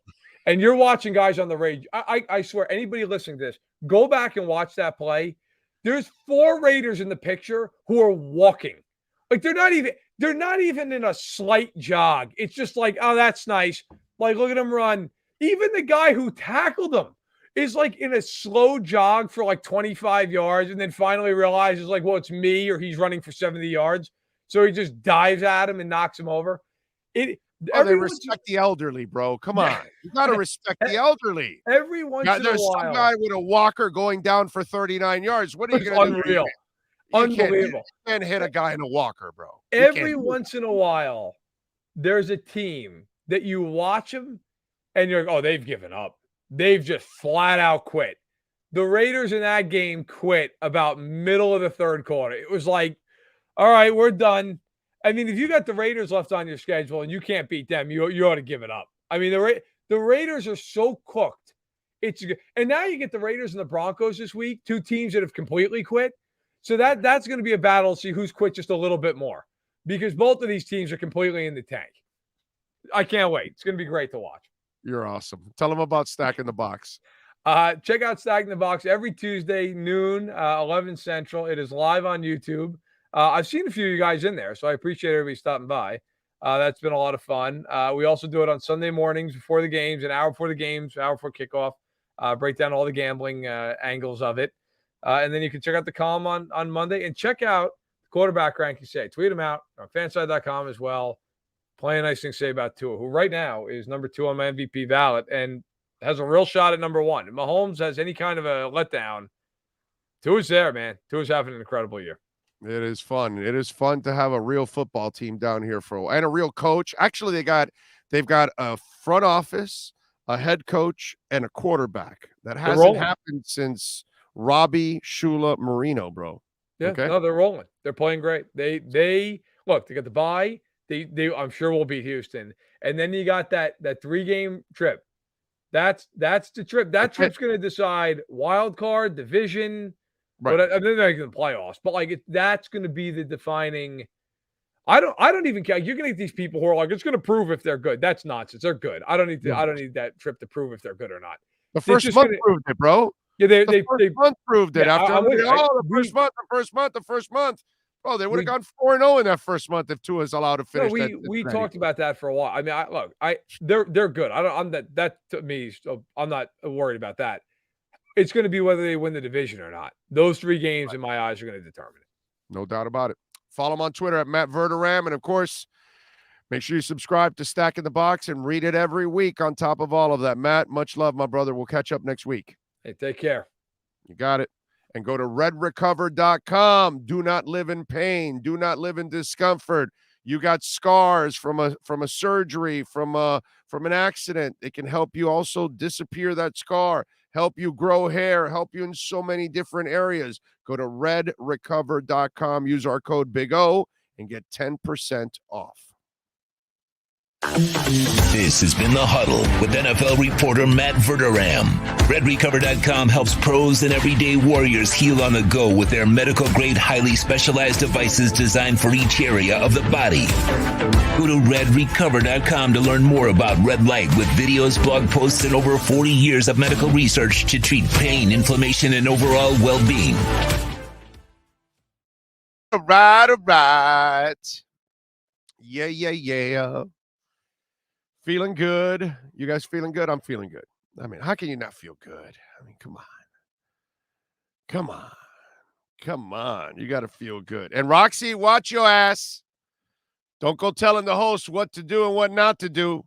We'll fry your ass right here on the chat board. You're gone. So watch your ass. You've been warned. There's a rule on this show. You're not the host. I am. I do what I want. Don't tell me what to do. Don't tell me what I should and shouldn't say. That's not what I want to hear. I'm 56 years old. I'm completing my 33rd year in this business. And now making the transition to this digital platform world, okay? I don't need a associate producer trying to tell me what to do and what not to do. Only Sean Stanley can do that. That's the only person that can tell me, hey, we should do this, not do that, stay away from this, do that. Because he is with me in this fight every single day. So, you want to participate on the show? Ask a question. Do whatever you want. Comment on whatever you want. Tell me I'm an idiot. That's fine. Don't tell me what to do. Okay? All right? If you want to tell me what to do, then you're more than welcome to go start your own show. And you can then do whatever you thought should be the right thing. Trying to tell me, oh, don't pick on Flores. You're losing people. What? If you like Flores and you don't want to listen to me, well, you're a freaking clown. Get lost. Okay? So, Roxy, if your butt hurt about Flores, get lost. Simple. I ain't putting a gun to your head. I'm not telling you to keep it locked here, Roxy. Bounce your ass off. Go somewhere else. If your butt hurt self doesn't want to hear me jam on Flores. Let's see. William says, Big O, can we start an over and under bet on every show on how many will try to tell you how to do your job? It's not happening every day, but it does happen once in a while. And John Yang, you are correct. It says it in the theme song. This is the Big O Show, not the Roxy Show. Dude, everything said about McDaniel today is literally everything I said yesterday and was ripped over. Well, that's all right, bro. It's what are you going to do? You know, people don't want to admit that they're wrong. That's all. There's a reason why Sean is the executive producer. You goddamn right. I trust Sean with my life. Travis A.M. Alec Ingold said he loves blocking for Jeff Wilson and he runs like his feet are on fire. Yeah, man. Definitely. Oh, super chat. I'm sorry. There it is. AEW Wednesday. Death Triangle versus Top Flight with AR Fox for the Trios Championship. Also, Sean, what? UCI? What the hell is that? All right, let me pull it back up again here. Death Triangle versus Top Flight.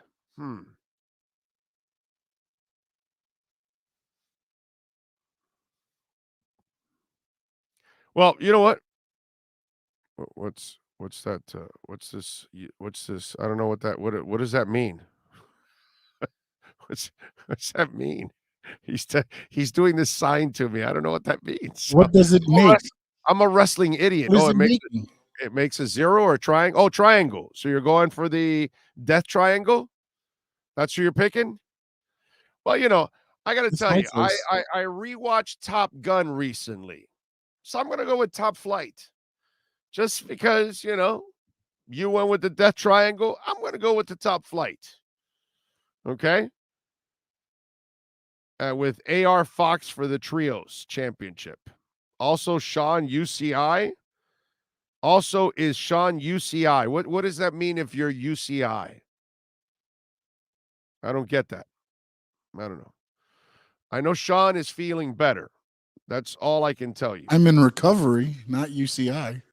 Right. Oh, ICU, you mean?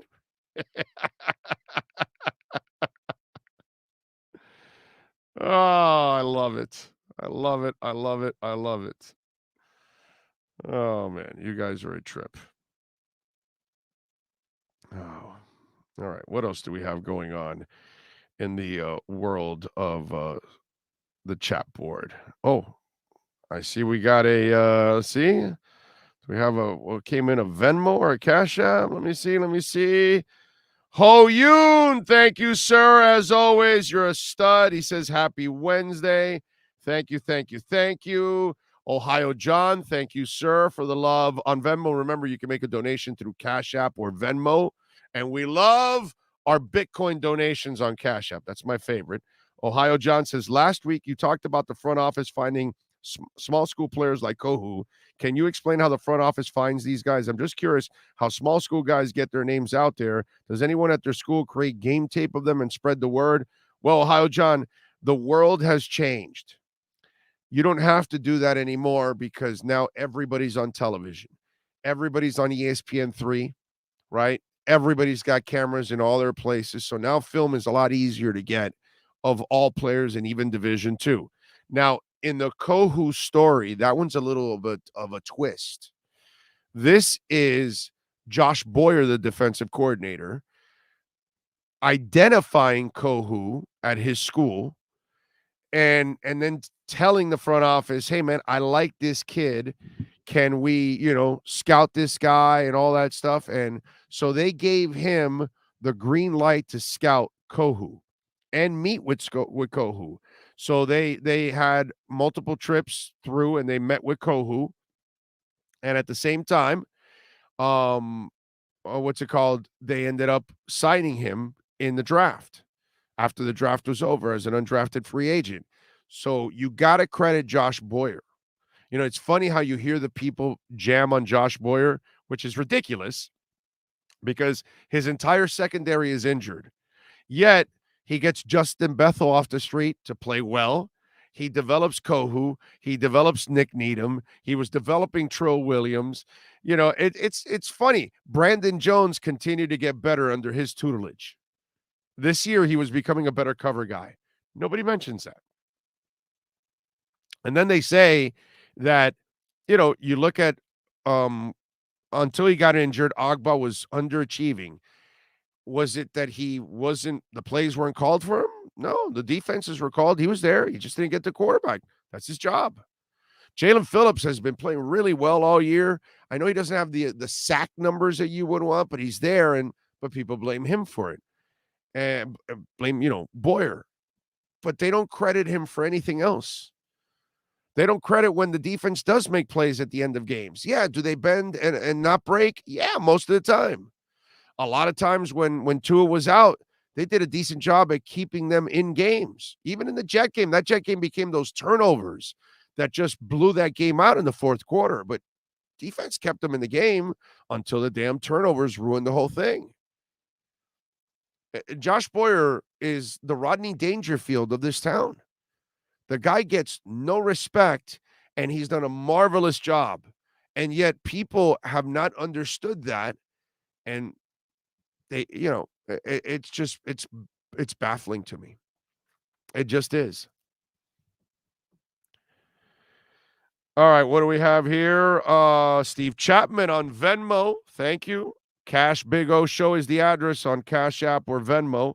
Steve Chapman says, let's get ahead of ourselves, the Dolphins win the Super Bowl. You're outside the stadium after the game and they're selling Super Bowl champion hats. You want one bad, but it's got that suck-ass logo on it. What do? I wait till they come out with one with an old logo that says Super Bowl champion, which they'll come out with it. They'll have an old logo one with it, and I'll buy it.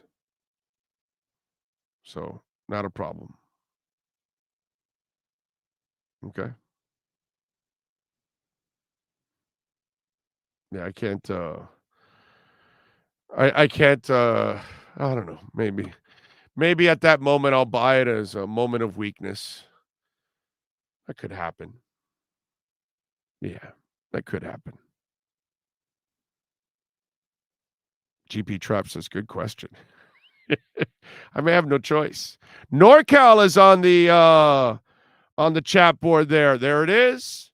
NorCal, there it is. The Fan Zone, meet the legends, baby. Yeah. The Marx Brothers. It's going to happen Saturday, December 3rd, Mission Peak Sportsplex. The link to this is on our YouTube page there. What do they got to hit? Is it community, right? The link community, and then the links are there, right? If I'm correct. Am I? Yes. He's giving me the thumbs up. Yes. Where it says community on our YouTube page, you'll see for Red Recover, for My Edge Drink, all of them. Cutter's Edge Pro, you name it. All of our sponsors are there, plus this event. So if you are out on the West Coast, okay, Saturday, December 3rd, you never know. We might be there broadcasting live on Saturday, December 3rd. And we might be back there to the Sportsplex to do a post-game show. Again, you never know. These things are all possible. But if you're a Dolphins fan, you plan on going to the West Coast, okay? You can meet the Marx Brothers there, Mark Clayton, Mark Duper, and then Jonathan Taylor is also going to be there, and Eric Wright. So if you're a Niners fan, you can meet two of the Niner players. If you're a Dolphins fan, you can meet the freaking Marx Brothers. Okay? It's going to be awesome. You got all kinds of things going on out there. So join us and check out the link. And it goes also for a good cause. So, also helping out a little charity too. So check it out. And you can meet NorCal. Really, that's what you want to do. You want to meet NorCal. Okay? The Marx Brothers. If I go, forget about that. NorCal is the guy you want to meet. Okay? And he'll be there. NorCal, will you be doing, what are those push-ups you do? What are they called? You do like 800 of them a day? The guppies or the whatever they're called? Yeah, he'll be there. He'll be giving you an exercise, display. Because he's always in great shape. I, on the other hand, am in shitty shape. JN says, I'm buying the hat. I don't care if they have the dolphin and taking a dump posing it. I'm buying it. Yeah, you're probably right. I could talk a lot of shit, but I'll probably end up buying it just because they won the Super Bowl. So I have no choice. You got to buy it. Travis says, are you worried that Mike McDaniel isn't utilizing Thomas Morstead enough? Too talented not to get any playing time last game. Yeah, I'm so worried. He's had 2 punts in 3 weeks. The Dolphins have punted twice in 3 weeks. Okay? The Dolphins punted twice in 3 weeks. Under Brian Flores, they would punt twice every half quarter.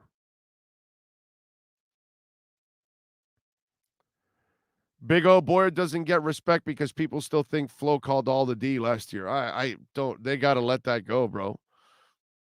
Flo's a cancer. That's all. Okay, Roxy? Flo's a cancer. Nico says, I'd buy that hat despite terrible logo. Been waiting 50 years for a Super Bowl win. Yeah, you're right. You got to buy it. Yeah. I know if I buy it and I wear it, people are going to go, he's wearing that new logo. I found my Zuba 25th anniversary Dolphin hat the other day. Man, I was so happy. Watched lots of Marino games with that hat. Oh, Big O, please keep ripping Flores. It cracks me up. Oh, brother, I'm never gonna stop ripping that fool. Are you kidding me? That's like a Tannenbaum thing. That's like it's just they're running jokes. Joe Philbin. Like, am I not supposed to keep ripping Joe Philbin? No, dude, I'm gonna keep ripping Joe Philbin. Come on. Go wake him up. He's over there at the combine. I refuse to buy a whale logo. I refuse to unhate Brian Flores. Would be great if the Dolphins go to the Super Bowl and the Dolphins wore the throwback uniforms. Yeah, baby. That would be good.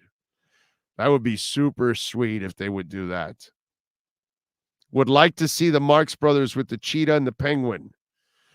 Well, look, Daddy Dean, what you do is you fly out to San Fran with us. You meet the Marx Brothers, and then one day you'll meet the cheetah and you just won't meet them all together. That's all.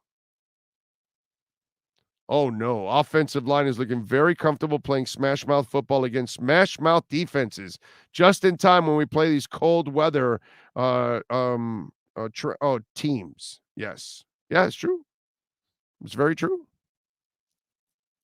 Pat in Nashville says, oh, I'd buy and wear a flaming pile of crap on my head if the Dolphins won the Super Bowl. Hard to argue with that, bro. When you're right, you're right. And I got to buy the new logo if that happens.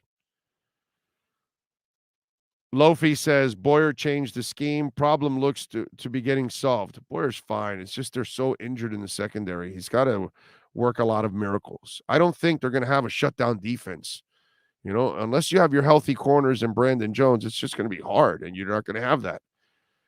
You know, I don't know if, well, I still think Byron Jones is going to come back for some games. I really do. How long does Pittsburgh keep Flores around? He's an assistant coach. They'll play this game for a couple of years, and then he can move on. Got my Dolphins hat signed in the 08 draft party at the stadium. I have no idea who signed it. I was too drunk.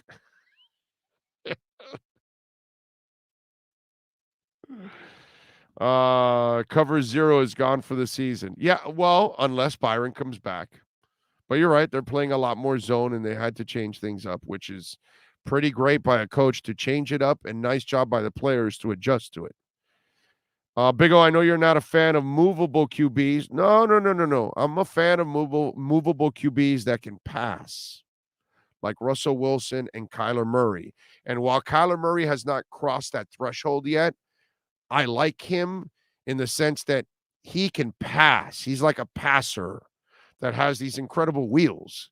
You know what I'm saying? So I don't mind the mobile quarterback. I don't mind if you're Steve Young, but I need you to be able to pass also. What I mind is the guy that runs around and really depends on his legs to be dominant because his arm is okay. Not in arm strength, in accuracy, in ball placement, and those kind of things.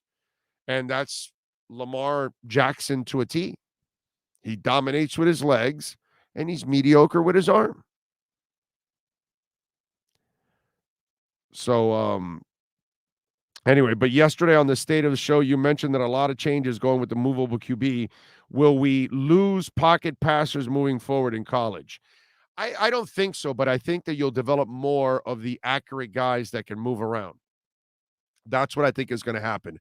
I think you're always going to have your pocket passers. Now, they're going to have to not be statues. They're going to have to be able to move around a little bit. But there's no doubt that as time goes on, you will see passers become more accurate that are mobile, because that's just the way it's going to end up.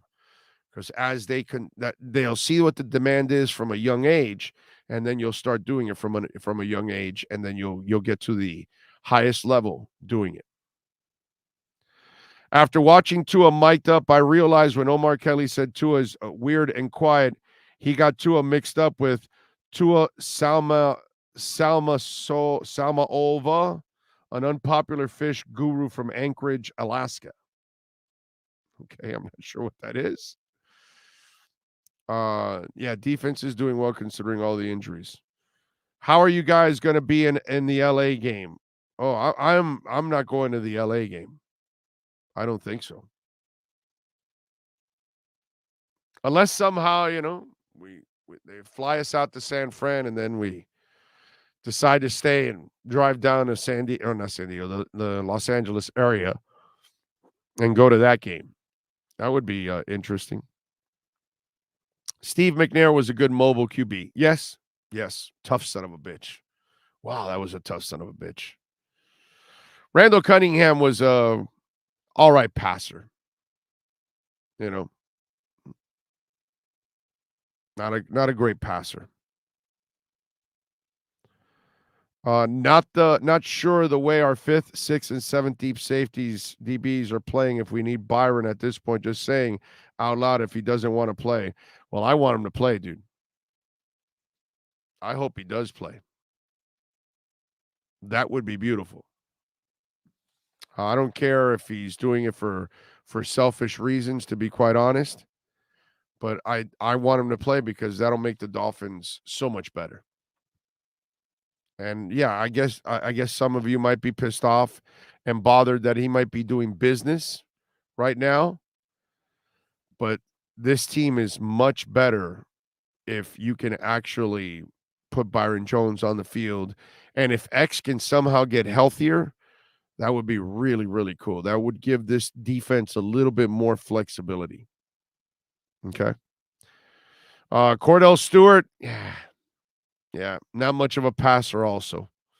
A runner, not much of a passer. Go to San Francisco for the Meet the Legends, then drive down an hour for Monterey and relax, Big O. Monterey is beautiful. Monterey is beautiful. Yeah. I've been there. I've been to Monterey and Carmel and all those kind of areas when I lived in San Francisco. I haven't been there in a long time. That's the only reason I'd like to go check it out. I haven't seen that area. I feel terrible for Californians because obviously all the mess that they're in, it's just kind of screwed up. Weird. I'm subscribing to the Big Roxy Show. There you go. That's it. This is the Big Roxy Show. They need more Miami versus 49ers to prime time. Oh, they need to move it, you mean? Okay. That wouldn't be bad. The D gets healthy and plays like they did last year. The O is feasting. Imagine this O with a dominant D. Yeah, but Billy, that's not going to happen because you're not getting Brandon Jones back. You're not getting Ogba back. And I think you'll get Byron Jones back for a couple games going into the playoffs, but I'm not sure of that. Big O agree, but getting pissed off that he's doing with others, playing through their injuries, seems like not a team player at this point with Byron. Yeah, that's what it looks like. Because he's worried about free agency, because he knows he's going to get cut. And so this is why this turns out like this.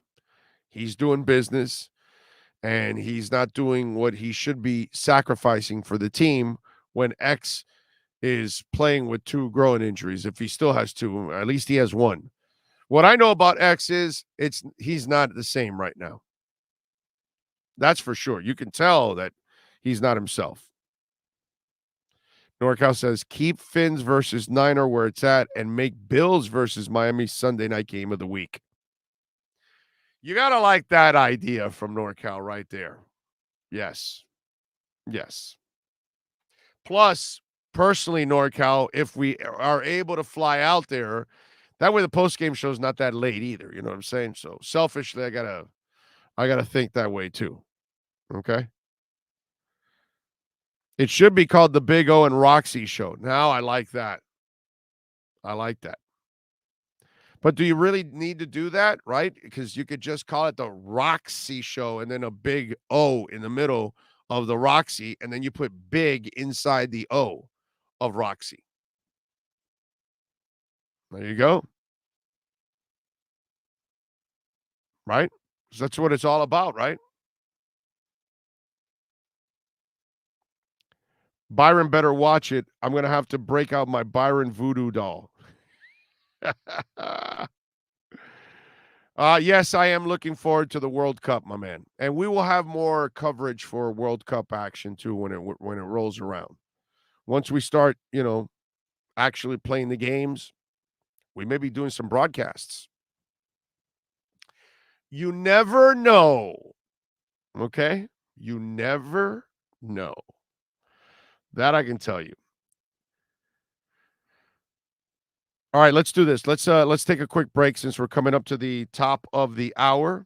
And do want to tell you about Sloman's Home Shield. We love talking about Sloman's. 1-800-ALARM-ME. Yes, sir. Been telling you about Sloman's now. This is our second year talking about Sloman's. And listen, we're in 14 different states. So it's not just the state of Florida.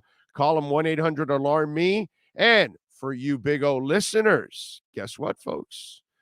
Right now, we can give you a free doorbell camera. That's right, a free doorbell camera. All you got to do is be the first 40 Big O listeners right now. Call 1-800-ALARM-ME. That's 1-800-ALARM-ME. And yes, you can send me pictures from your doorbell camera. One of you sent me a video of the door. I don't even know how you did that, by the way. I'm still trying to figure out how the hell you did that. Did you like film your own phone or something? Or how did you do that, by the way? But anyway, somebody sent me a film of a person delivering something, and he goes, look, oh, see, I'm just making him leave it there on my Sloman's Home Shield. You guys are a trip. Thank you so much, by the way, for support. I mean, you got the free doorbell camera, right? And that's the beauty of it. You use the personal installation, their low-cost central station monitoring. You're going to get an LED touchscreen pad, a motion detector, 3 arm doors, and your backup battery, folks. Sloman's been protecting Americans for over 100 years. And that doorbell camera and all the cameras that you install, it's up to you. You can install as many as you want. They're all controlled right on your phone. The alarm is controlled on your phone. You can turn it on, turn it off. Yesterday, well, what was it? No, 2 nights ago when we pulled in from the Heat game, turned off the alarm right from my phone. It's a beautiful thing, man. 1-800-ALARM-ME. That's 1-800-ALARM-ME. If you don't have an alarm in your home or your business, please call Sloman's. Check it out. They might be in your state, 14 different states. 1-800-ALARM-ME. All right, let's take a break. We got 2 hours down. We got 1 more to go. Marcel Louis-Jacques will be joining us in this hour right here on the Big O Radio Show, live on the Sports Talk 305 network. Welton Rayom has more than 62 years of litigation experience handling insurance disputes. They're committed to resolving even the toughest insurance claims quickly. Call them for a free consultation. 954-966-4646. At Welton Rayom, they don't get paid unless you win. Property damage claims to your home, business, or condo as a result of a hurricane. Welton Rayom can help. Water, mold, fire, smoke damage, Welton Rayom can help. Call 954-966-4646. There's no need to drive around South Florida wasting valuable time looking for a new or certified pre-owned Acura. Go to the #1 volume sales dealership in the Southeast United States. Craig Zinn's Acura of Pembroke Pines. Purchase with pace and space in a dealership tailored to your needs. From home buying to providing that personal touch. Contact the 2020 Satisfaction Award winner Craig Zinn's Acura of Pembroke Pines. 888-776-5123. That's 888-776-5123. Or visit them at 15601 Pines Boulevard in Pembroke Pines. Why is it that you get locked out in the worst moments of your life? Where are my car keys? Man, I can't find my house keys. In those frustrating moments, you need a locksmith you can count on.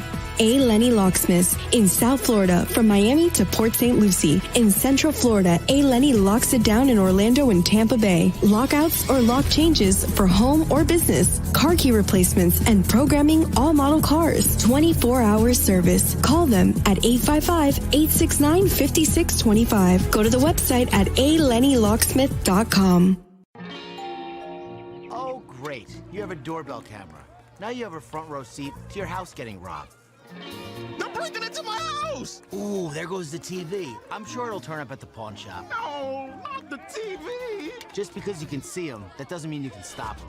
With Sloman's, you get 24-hour monitoring, a free home security system, and professional installation. Plus, free doorbell camera, one that'll actually work for you. Get out of my house! Get out of the house!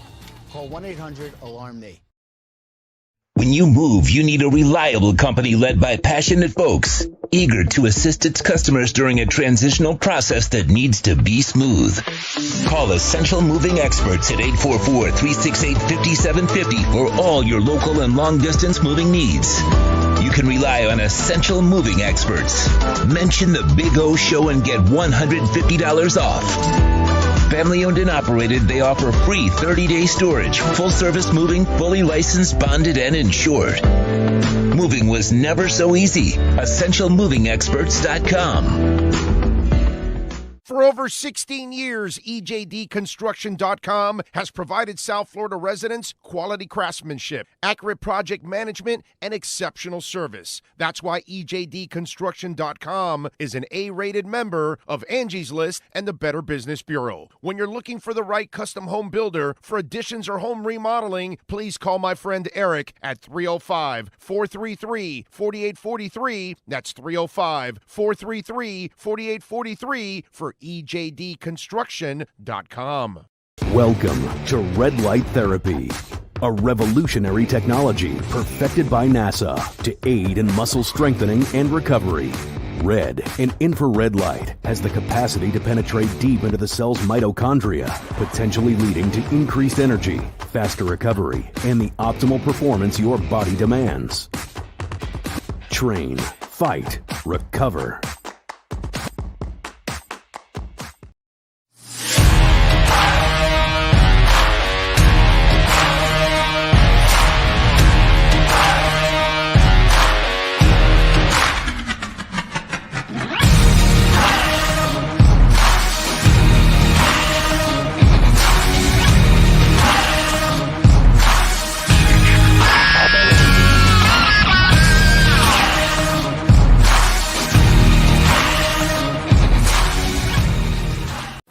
Statements or beliefs expressed on the following program by the host, guests, or callers are not necessarily the opinions of FantasyXS.com, Media Group Inc., ownership, management, sponsors, or website. When it comes to South Florida sports teams, very few in the media have witnessed, lived, and covered it like the Big O. Let's start the program dedicated to your favorite South Florida teams with a passion that's unmatched. The Big O Radio Show is on. Here's the Big O. Thank you all for keeping it locked here on the program. Always appreciate your support. I know Sean Stanley and myself can't say enough about your support every single day. Please smash the hell out of the like button. That allows the show to grow. More people see it. It's very, very important, folks. So please hit the hell out of that, smash the hell out of that like button, because it is very important. We got something very interesting also going on around, and something that we really haven't done as Dolphin fans, which is kind of cool. We actually never do this as Dolphin fans. This late in the season, you're in first place, and you're wondering what's going to happen in the rest of the division, how it affects it. You know, you would watch or follow what's going on with some of the other teams, but, you know, it wasn't really affecting your world nearly as much because the Dolphins were always so middling or mediocre. It didn't really matter. But now it matters because the Dolphins are good. And the question is, now we're in that threshold. Everybody knows that Buffalo is the team, right? But there are some weaknesses being shown. They're not playing nearly as well. So Miami clearly has cut the gap between Miami and the Bills, right? And not only have you cut the gap, you've cut the gap to the point that if the Bills continue to trend in the direction they're in right now, and the Dolphins trend in the direction they're going in, the Dolphins will become the better team in the division. It's definitely not going to be the Jets or the Patriots. Please don't waste my time with silly crap like that. So this weekend, okay, what happened? Philadelphia lost to Washington, right? On Monday night. You're like, I'm at the Heat game watching the Suns, and I'm asking Will, who, by the way, of course, the owner of Cutter's Edge Pro right there, as you see the board, and no better place to get the landscaping here in South Florida than Cutter's Edge Pro. They are amazing. And so I'm asking Will, hey, Will, what's the score of the football game? So he's telling me the score of the football game. We're freaking out that Washington's in it or leading. And there goes Washington, and they beat Philadelphia. And all of a sudden, the Dolphins are still the franchise with the undefeated record. Okay, that's fine. But more importantly, Tua is the only quarterback in the NFL to be undefeated in games he started and finished at 7-0. So that was cool. Anything can happen, as we've watched, right? Every time I hear anything can happen, I think of the Mickey Mouse Club, the new Mickey Mouse Club. And on Wednesdays was surprise day. Anything can happen, and it usually does. That stuck with me from the elementary days. And Blair from Facts of Life, a young Blair, was in that show.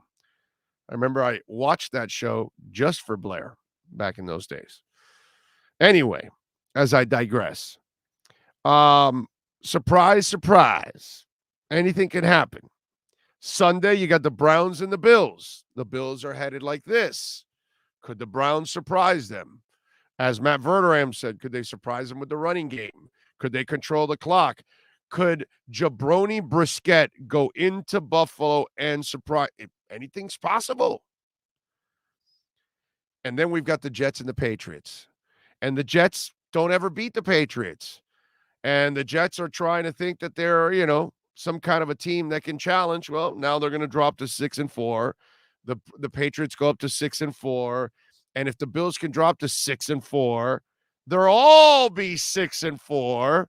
With Miami sitting out for a week, they gain more ground.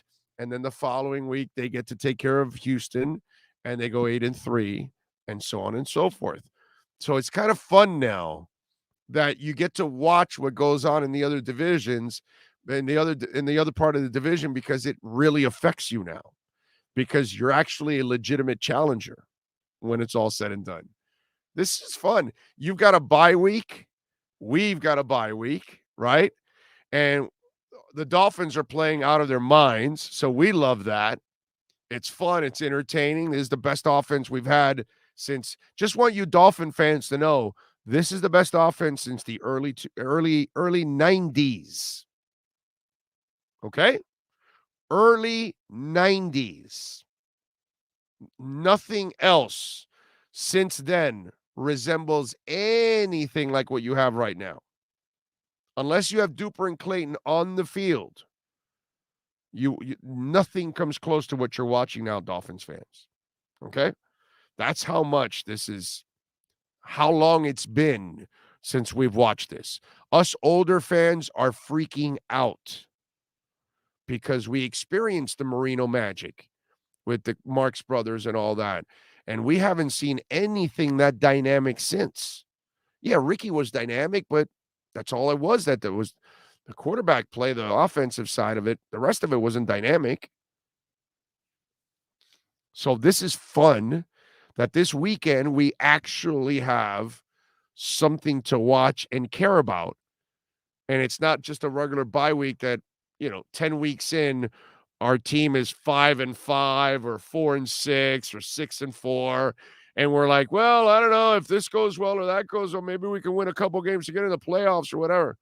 Hell no. If Tua's playing, this team's in the playoffs. It's pretty cool.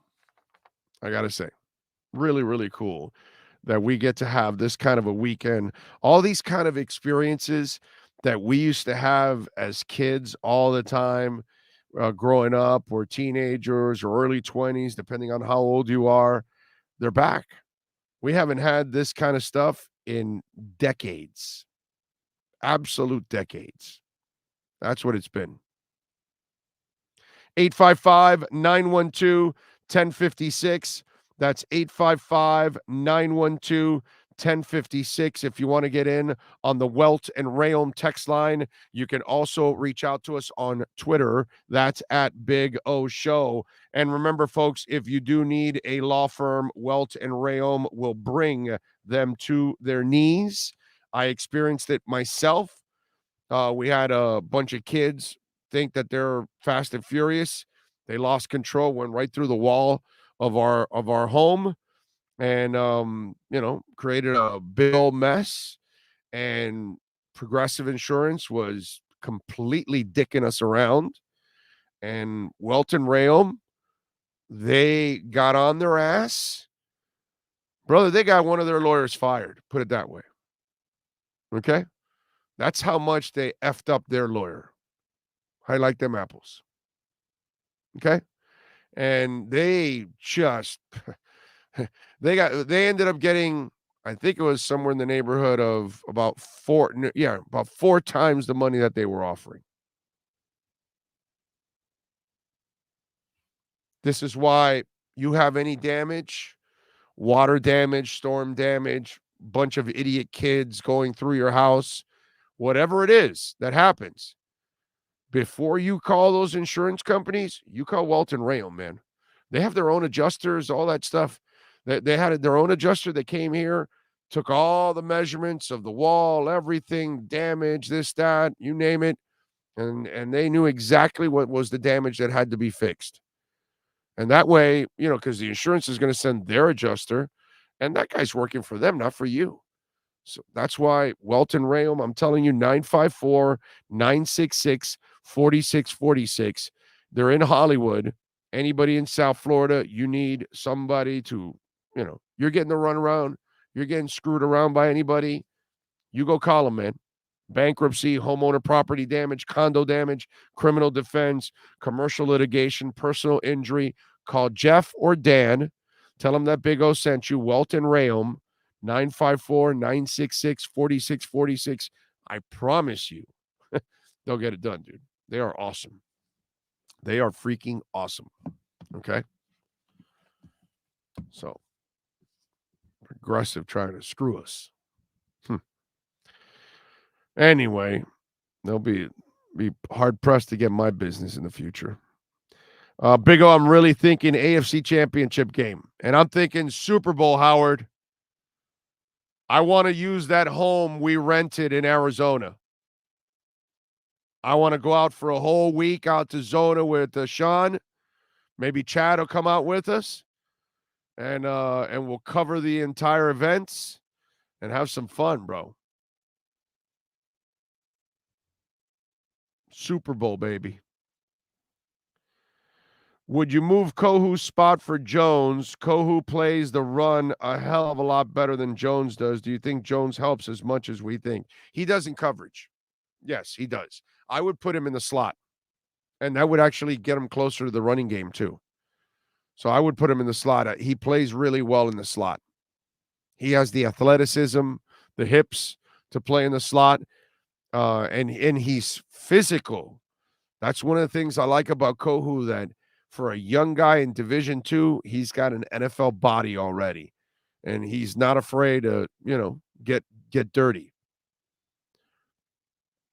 Let's see what else. Tyreek, Waddle, Wilson, Mostert, Wilson Jr., Sherfield, Gesicki, Craycraft, O-line playing great with an offensive mastermind and Tua throwing dimes and making great decisions is just too much for any D. It usually is. But Miami's D is going to have to make some plays too. Jano says, my dad lives in Arizona. I'm counting on crashing there for the Super Bowl. There you go. There you go. So we'll meet up, man. We got to have a big O get together. I saw Dolph Freaky reach out to me on Twitter and said we got to plan a Super Bowl get together. Now, again, I know Dolph Freaky will be there anyways because she's like the fan of the year and all that. And she's a Dolph fan of the year. And now she's going for the NFL fan of the year. I think now she's up for that. And you should vote for her, by the way. But I know she mentioned back to me that we should have a get together, and we will. The only thing I can't promise that I'll be there for sure if the Dolphins aren't there. I'm not, I'm not big on going to the Super Bowl. I used to cover the Super Bowl week and even travel for it for many years. QAM actually, when they used to spend money with Greg Reed and stuff, when we actually had like a real station, not the piece of shit that it is now, but when we actually had a real station with real owners that cared about, covering stuff, I would go out there and I would never stay for the games. And people would always tell me, why don't you stay for the game? I'm like, hell no, dude. I leave on Saturday. I do my work Monday through Friday. I do all the shows, get in my plane, leave on Saturday. And, don't you want to go to – man, I've been to many Super Bowls in Miami. What the hell do I need to go to another Super Bowl? If the Dolphins aren't in the Super Bowl, I'm going home, bro. And that's it. That's what I would normally do. I had no interest in staying for the game. Here, when it's in Miami, I've covered it. No Dolphins. But okay, because it's here. All right, I'll do it. What the hell? Not a big deal. I can leave at halftime, 3/4. Who cares? So that doesn't matter to me. It's not that important. It's when you're young and you get into this business, the thoughts of being at a Super Bowl get you all jacked up, right? But once you've done it over and over again, it's not a big deal. It's only a big deal to me if the Dolphins are in it. If the Dolphins aren't in it, I'll watch it because I'm a fan. I'm a football fan, but it's not going to have the same, love that I have for the Dolphins. Hails to the no. Did you ever watch Bayfront? Did you guys ever watch Bayfront? So Donna Del Rico, you guys know who she is? Well, apparently she's been dropping some thirst traps. And she's 54 years old. And she's, just throwing out some stuff because she's lonely. This woman is 54 years old. Mad props to her. I mean, mad props. So she put out some thirst traps. That's 54 for you. Yep. I saw it today. I was like, wow. She can still star in Baywatch. Okay? Still in Baywatch. Gotta give Donna some credit, man. She definitely took care of herself. And something tells me after she posted those pictures, she'll get some invitations out for a little dinner from a couple of gentlemen out there. I would imagine. 50 is the new 40 if you take care of yourself. Juice F5, she looks like she's in her 30s, dude. She doesn't even look in her 40s. She looks like she's in her 30s, man. Like, that is amazing. No, there is that is her, Ruben. That is her. I mean, look at J-Lo. J-Lo looks phenomenal too, and she's in her 50s. You get it. By the way, Juice F5 is right. People are living longer than ever now. We're having less kids than we ever have in this world, but yet we have more people than we've ever had on this planet. We just hit 8 billion, and it's interesting. We're having 8 billion, but it's not because we're producing at a record amount. It's because we're actually lasting longer at a record amount. So with people staying older, they're taking care of themselves more, not named Orlando Alzagari, but everybody else is, and they're living longer. And a lot of people now take care of themselves that they look good into their older years. This is nothing new. Christy Brinkley looks incredible, and she's in her mid-60s. J-Lo's in her 50s. Donna Del Rico's in her, in her 50s, 54. It's normal, man. Hell, Jane Fonda looked good. God, to like into her 60s. I saw an article now where she was saying, I'm ready to die. I'm like, damn. Really? Holy shit. That's crazy. Big O is ready for Arizona this year, though. I'll be ready too, O. Well, you better get your ass in gear. Let's go. She looks younger than me. She looks younger than all of us, man. She looks really, really good. You gotta give her all the props. Yeah, Pamela Anderson. Yeah, Pamela doesn't look that good. Yeah. Pamela's a lot of makeup and a lot of, that woman there, you can tell she ain't hiding much. Yeah, Pamela's, but that odometer's gone around a couple times. You know what I'm saying? So if you abuse yourself a lot, you're going to show your age a little bit more. Dolly Parton's like 100 and is still hot. Yeah, I don't know about hot, but, she does look good for an older woman. Yeah, that's right. Just crossed 8 billion. India has pressed China. We will add another billion by 2030. Yep, you're correct. You are correct. Oh, speaking of longevity, is this motivation for you to get back in the gym and lose some weight? I don't know. I've been trying to find the motivation. I just can't find the motivation, bro. I need to be put on some program. I need to, maybe team up with some kind of a trainer and somebody that'll push me or something. I don't know, man. I want to, but I just cannot find the motivation at all. And I want to, but I can't find it. And I've done it several times in my life, and I keep saying that I want to do it, and I am a complete failure. Complete failure. Sucks. It's like you want to try to do it, but you're not willing to do the. You're not you say it, but you're not willing to sacrifice it, and that's where I'm at. And it's stupid on my part. Completely stupid. I'm a moron for it.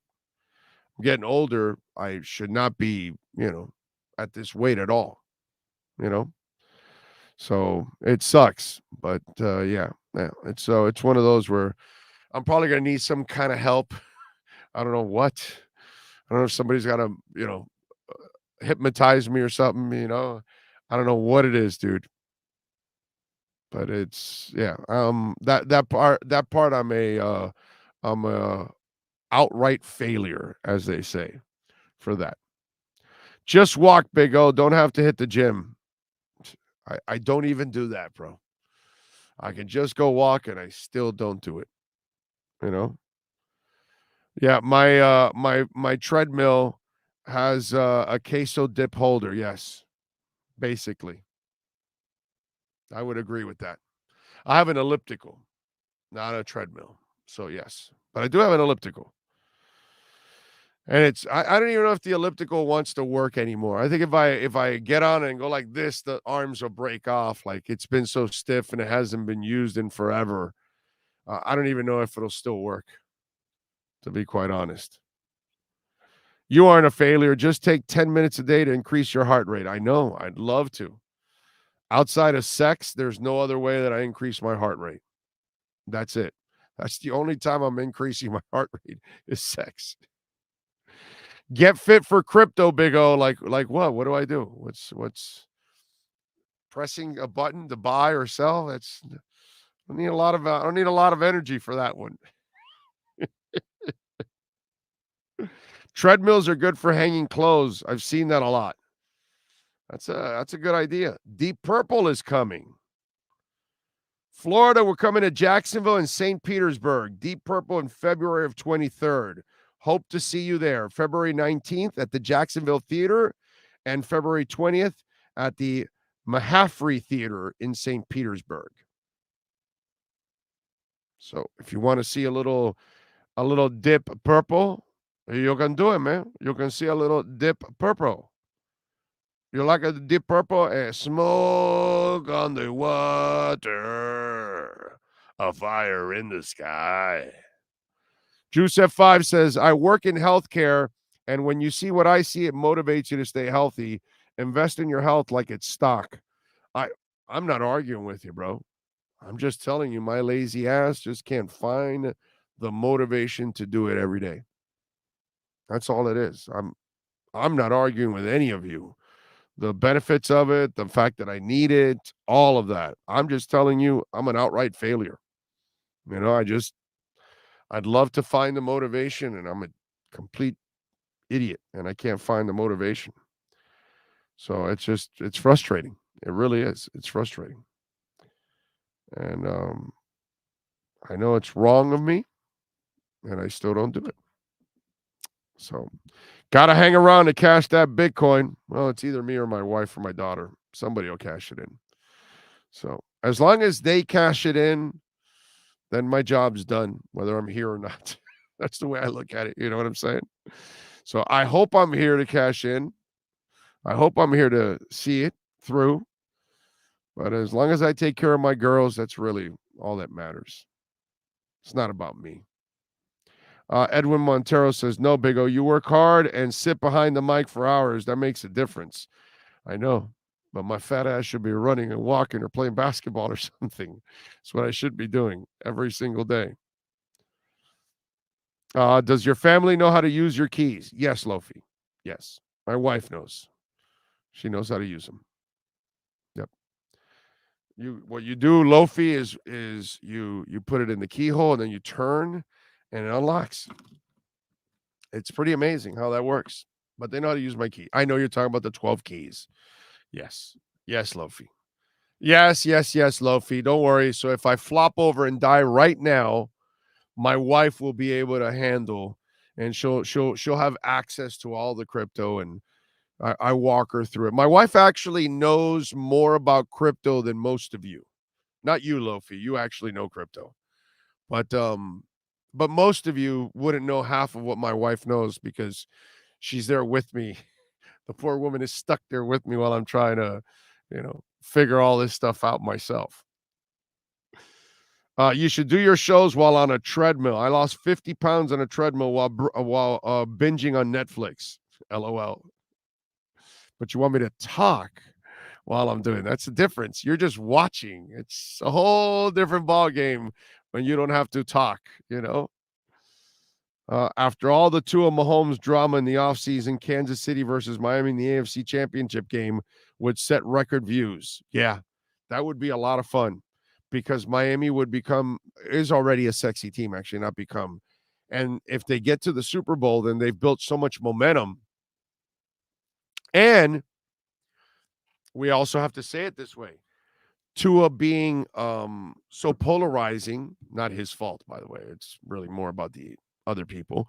But Tua being so polarizing that also will inject a little more life into the situation. So you are correct.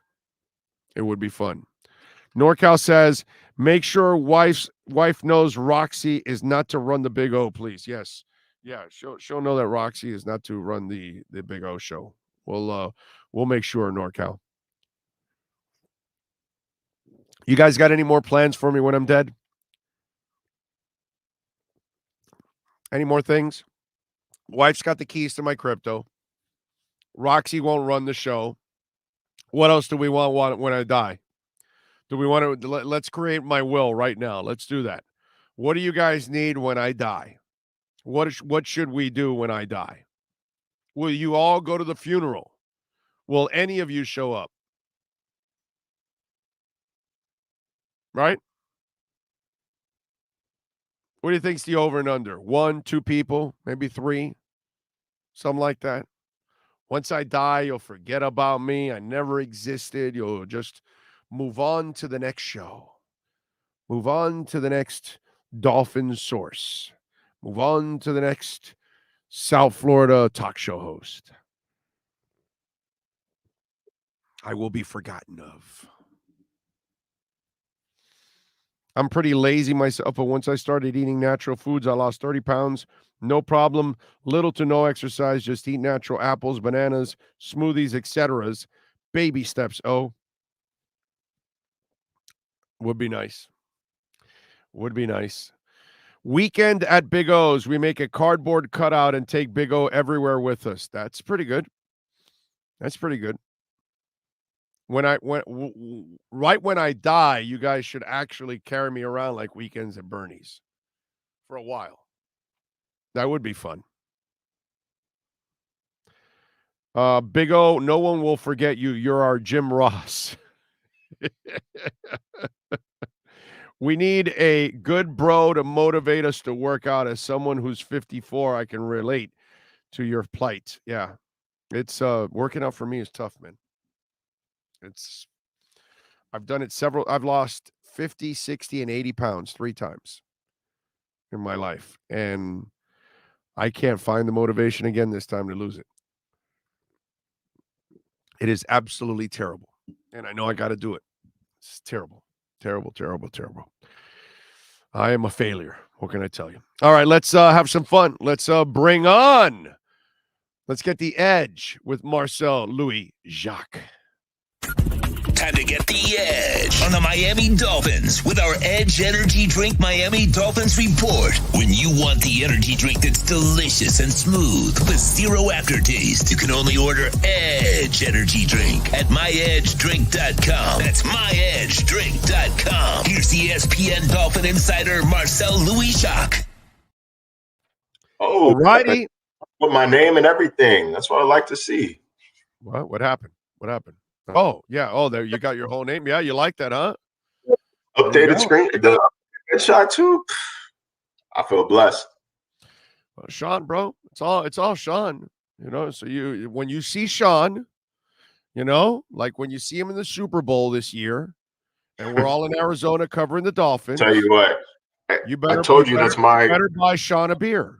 Okay. Well, actually, I will do you one. I'll do you one better. I'll give you an energy drink. He doesn't drink alcohol. I will treat y'all to the best burger in Tempe, Arizona. It was a college staple when I was at Arizona State. The Chuck Box, man, char grilled, cash only, hole in the wall looking ass establishment. I haven't been in like it's actually almost been 10 years. That's scary. It's been probably 8 years since I've been at this point. But no, I will treat y'all to it. I will treat y'all to it. Okay. All right. You heard Sean. You heard right there. That's it. You're gonna get your love there. All right. So Sean will get his burger. He's got the thumbs up. He wants the burger.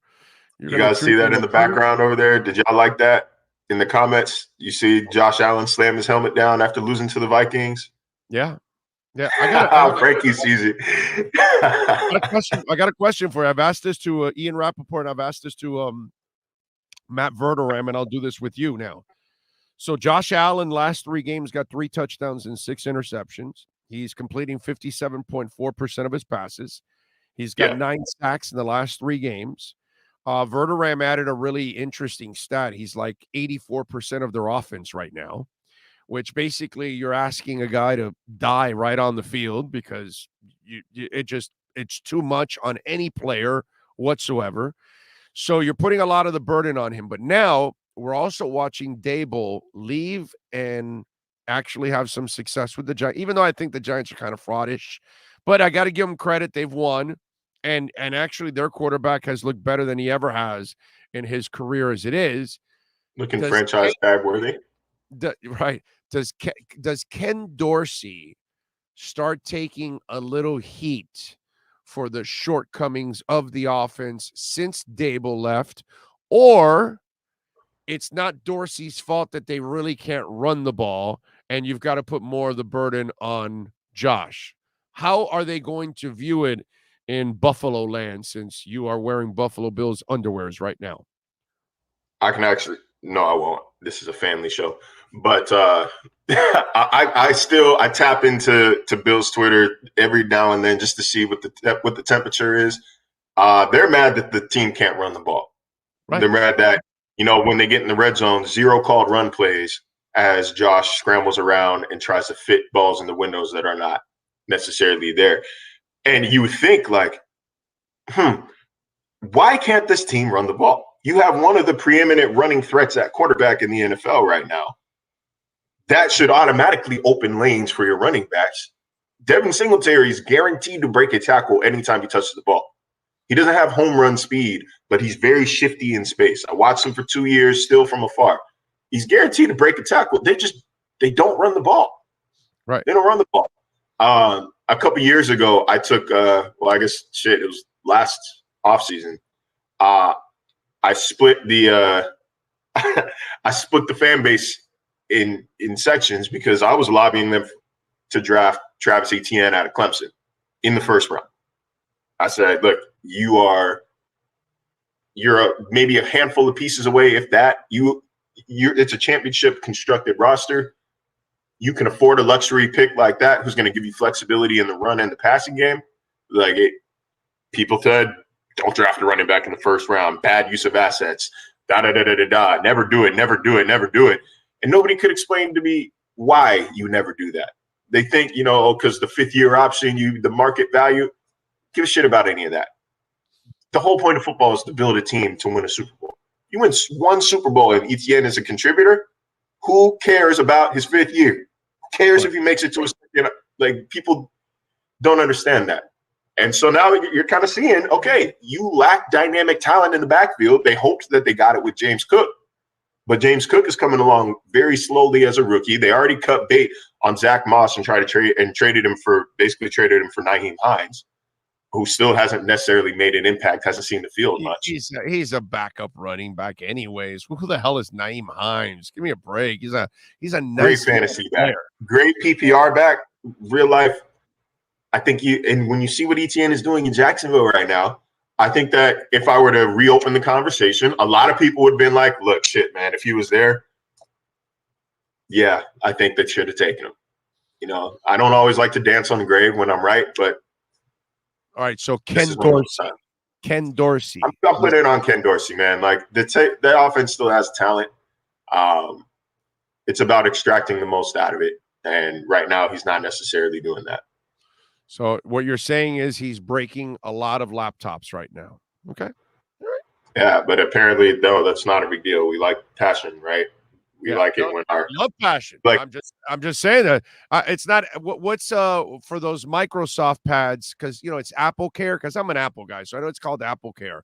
What do they do for the Microsoft people for those pads? What's it called? Whatever that service is, they must have gotten some extra insurance with Ken Dorsey around, right? I mean, I have no idea. I switched to an Android for about 2 months my senior year of college and have not touched one since. It was a bad decision. I do like the Surface Pro. I always did want one of those for the press box. Once upon a time, I used to be very screen heavy at my seat. You know, I'd have my laptop, I'd have an iPad propped up with NFL Jesus and StatCasts running, and I'd have my phone on a mini tripod playing Red Zone or an illegally streamed Red Zone. I'll admit it now, it's past the statute of limitations. But I have since consolidated into just using my laptop. Like maybe I'll come back to my old ways, you know, once I get that iPad money, once I get that Surface Pro money. But I have no idea. I assume Microsoft helps fix it. Like, you have to. Right, of course. All right, so did you watch the 10-minute Tua video mic'd up? Yes. Your thoughts on all of those elements that you saw in there of leadership? It's, you know, the little things, the little conversations, making sure that, you know, he daps everybody up on the field, making sure he coaches up Skylar Thompson, you know, from the sideline, you know, the little moments he has with Teddy, the moment he had with Mike on the sideline, I thought was excellent. You know, from Mike's perspective, we don't get to hear a lot of their real relationship. We just hear about it. And I loved that look, man, like, you're playing lights effing out right now. And Tua tries to give the whole, you know, you know, it's not over, the journey that we got to keep grinding. We got to keep. And Mike was basically like, yeah, bump all that. That's nice. That's nice. That doesn't mean you are not hooping right now. Like, just because you know what we have to do does not take away from what you are currently doing. I enjoyed it. You know, I enjoyed it. The little moments with Myles Garrett after the game, with Jadeveon Clowney after the game, which confirms that they did in fact play. I had to ask Daniel Oyefusi after the game. I was like, "Hey, bro, did Myles Garrett play? Yeah. Is he on IR and I didn't know?" And Clowney goes, "And I'm tired of you too," you know. And so that was actually good when he said that to Tua, and then Tua's telling Myles Garrett that I didn't want to end up in your cemetery because and then another little thing I caught was how many people he calls Zeus. No, how about Jeff Wilson? Jeff Wilson doesn't get the first down. Coming off the field, yes, that was a big one. Yeah, that's leadership. This is why I wanted to follow up with this. Because, again, narratives being crushed. If you think he learned that this offseason to do all that, that's all natural. That's been happening for years since Alabama. The problem is he got cock-blocked for 2 years by his coach. There was a scene where he says, you know, I don't know how to give speeches. Well, that's what Flo wanted you to do to become a captain, to politic and all that. That's not his thing. And you kind of don't knew forget. that. Zach Thomas wasn't going to give you any speeches either. Zach Thomas was going to lead by example. Zach Thomas was going to be a good teammate in the locker room, encourage you, this, that. But he wasn't going to stand up in the middle of the locker room and start doing speeches or tell you why I'm supposed to be captain or nothing. No, you will gravitate to him because he's just a great player. That's just. And like, I think that, I don't know if you froze or if I froze, so I'm going to just start talking. But I thought it was critical. And if you remember back when he was first named a captain, when we talked to him about it at his press conference, he said, you didn't have to, what I appreciated is you didn't have to hop up here and give a speech. It was one of, I think, several little thinly veiled jabs at Brian Flores, whose name he said for the first time the week that they played the Steelers. So, yeah, I think that coaching is more than the X's and O's. And a friend of mine, Benjamin Solak from The Ringer, oh, man, I get the full box. All right, I'll get the full bars then. Benjamin Solak from The Ringer wrote a story after Brian Flores was fired that basically said Flores was a good coach, but he didn't get the full game of coaching. He didn't play the full game. He's good at the X's and O's. He's good at constructing a defense. He was not good at team building that chemistry. And so when you say that McDaniel came in here and changed the culture, he is a people person. When you ask, I've asked plenty of former players, former coaches, associates of Mike McDaniel, what he is like before I got to actually interact with him. And two things usually popped up first. It was super genius and players coach, big time players coach.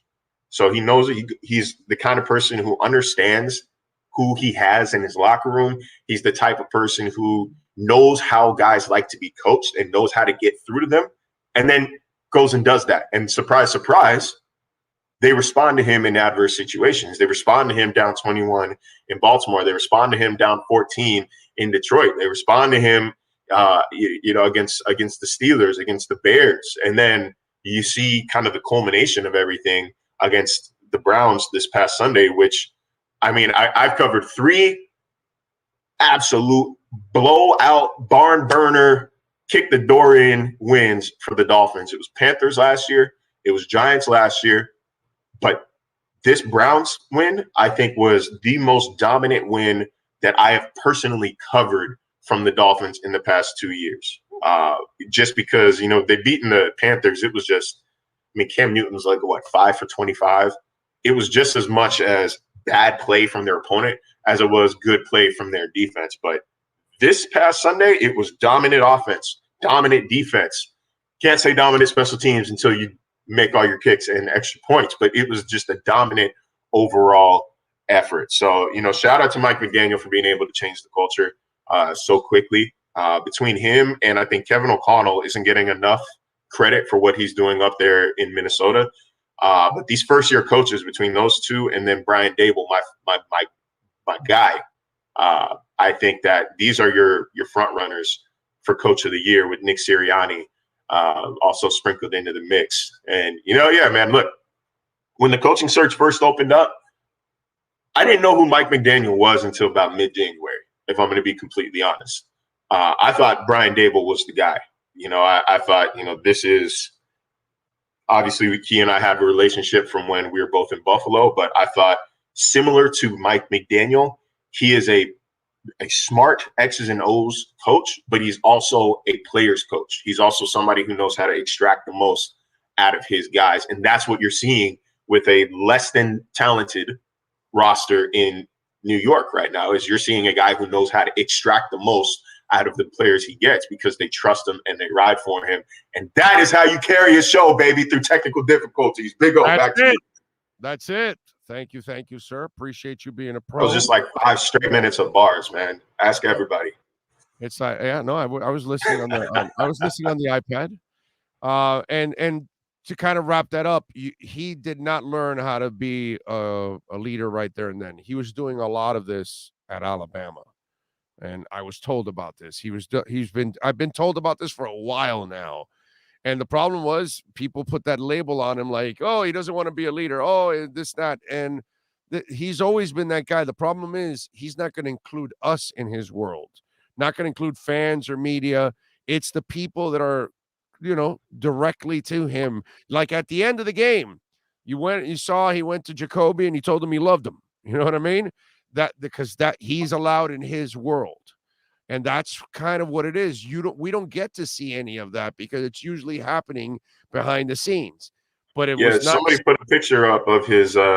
Someone put a picture up of his wife and child. I don't know if it's a baby boy or girl. I'm trying to figure out where the original photo came from. I'm not sure if it was posted by the Dolphins. I'm not sure if it was just somebody with a professional camera or what. It didn't necessarily feel like something he would want out. He was not happy that he was asked about his marriage. Right. I can't imagine he's thrilled. You know how people get, especially celebrities, a lot of them don't like pictures of their children on the internet. Some of them do. The Kardashian West, whatever they're called now, family. Right. The kids dress up, they're fashion, they're basically little models and everything. Like some people, they are about that. Some people are very private to it. I think is one of them. So I am interested in that. But no, I think you're just seeing.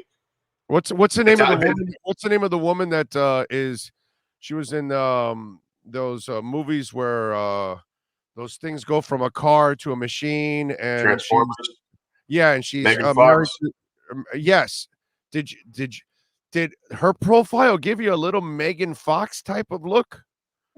I didn't look that closely, man. I'm not gonna lie to you. I wasn't over there. If by the way, Sean, if you can find that photo of Tua kissing his wife there at the game, I swear I'm not going to discuss his wife, but it's not. I like the memes. I like the memes a lot more. I think somebody doctored one. Listen, I'm not talking about body or not. I'm not talking anything. I'm just saying when he kissed her, the side of her face. She has a Megan Fox look. That's all I'm saying. It's just there's nothing wrong with that. I mean, Jesus, that's not an insult. I'm not saying it's an insult. I'm not saying it's a compliment. I'm saying that you're not going to catch me commenting one way or another on this man's wife, on anybody's wife. Oh, well, I'm just the pictures out there. I mean, what can I can't do anything if the you're going to catch me on the right side of history on this one, my boy. No, that's fine. I like the memes. And somebody said, oh, that photo is doctored. That's not true. And they photoshopped Josh Allen's face onto the baby and said, this is the original photo. That made me laugh. There's another picture of like another meme where it was like, here's Tua and the rest of his children. And it's like every quarterback that the Dolphins have beat this year. Like, I like that. I thought that was real funny. Am I lying now? Look. Hey, look, man, when have you ever got me to comment on something that I said I'm not going to comment on? This is a harmless comment. Not never. Okay, all right. There's nearly 600 people. Does she not give you a little Megan Fox look? Say yes or no. Hey, look, you say 600 people. I say that a man this morning, as I'm walking my dog, called out to me from the street to say what's up. The man who knew who I was, not because of my body of work with ESPN, but because of what I do with you in this show. So, it comes out like it comes out. I saw a clip of me on the show on Twitter like last week. So that's right. No. Well, hey, listen, at least it's better than the one they did on Poop. Boy, they killed Poop, man. It's funny. Yeah, they kind of did. I don't think he's very happy that his words were twisted or that the context was not added. But also, I know people who work for the Dolphins also very much watch this show. So I know. I've been told. There are things I'm going to comment on, and like I said, players' wives, children, family. Nothing bad. We're not saying anything disrespectful here. That's all. Her profile had a little Megan Fox. That's all I'm saying. I don't think there's anything wrong with that, dude. I don't find I'm not saying anything negative about it. I mean, dude, if there's anybody been more positive about Tua, it doesn't exist than yours truly, bro. It doesn't exist. No, I'm a better left tackle for Tua than Teron Armstead ever will be, bro. I mean, come on. I've got that guy's back. I've had it from the get-go. Even when he was in the abyss the last 2 years, I had his back. So it's not, I'm just saying that's who I thought of right away when I saw it. I go, wow, she looks a little Megan Fox's. Greatest show on surf is really funny. You know what? I was just talking to my girlfriend about it, and I do think it's curious, to say the least. When you look up his wife's name, which y'all are capable of finding it, I am not going to say it. I don't if even you know look up his wife's name, which we all had to do when the marriage came out, there are outlets. Outkick is the one that comes to mind that say, Dolphins quarterback Tua Tagovailoa marries former Alabama sorority girl. And I just feel like how that, when he's talking about disrespect, like that's it right there. Right. That's not her. That's not her career. That's not her freaking calling card. Like, she's not, you don't ever say like, oh, ESPN hires former Arizona State fraternity boy to cover the Dolphins. Like, that's such a ridiculous thing to describe somebody as when they are, I mean, I'm guessing she's 23, 24 years old. I don't know, but it's just such a ridiculous way to describe somebody that, like, it makes you, it's no surprise that he says, I don't like this being in the public spotlight, because people don't show respect. You picked a hell of a site to use as an example. Okay. A site that uses political twists for their opinions on. It's just, I feel like you don't have to describe her as former Alabama sorority girl. Like, I feel like it's dismissive. It's reductive. That is the word I'm looking for. We're gonna get there eventually. It's just it's reductive. That's one site that isn't bookmarked in my life. I don't visit Outkick. It's not. Not a fan of the dude that leads it. To be quite honest, so hard for me to be supportive of that guy overall. Listen. This is something that we get to do that we haven't done in a long time here on a bye week in the 11th week of the season. Normally, you watch the other teams in the division, but it really doesn't mean anything because you're really not doing anything more often than not. At 7-3 now, these other games mean something to Dolphin fans. That's something that hasn't happened here, Marcel, in decades, bro. Decades.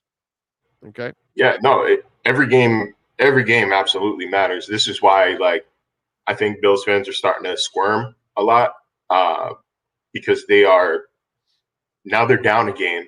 I think they're tied with the Jets and down half a game to the Dolphins, but they lost tiebreakers to both teams, which means, like, not only do they have to win the second matchup with New York and second matchup with Miami, but they also have to now win with the other qualifiers. They have to have a better AFC East record. They have to sweep the Patriots. They have to have a better record in the AFC, which, to their credit, I think their third loss, the Vikings, are NFC. So, like, I don't think they're doing, I think they're still in the running from that regard, but they are no longer in the driver's seat. And it's a problem that's plagued that team, their desperation to get that first seed and make people come to the snow. It hasn't been working. And so here they go again, where Miami is in the driver's seat in the AFC East now. I still think that Buffalo's a bigger threat than New York. I think that New York's quarterback is going to hold it back in the long run.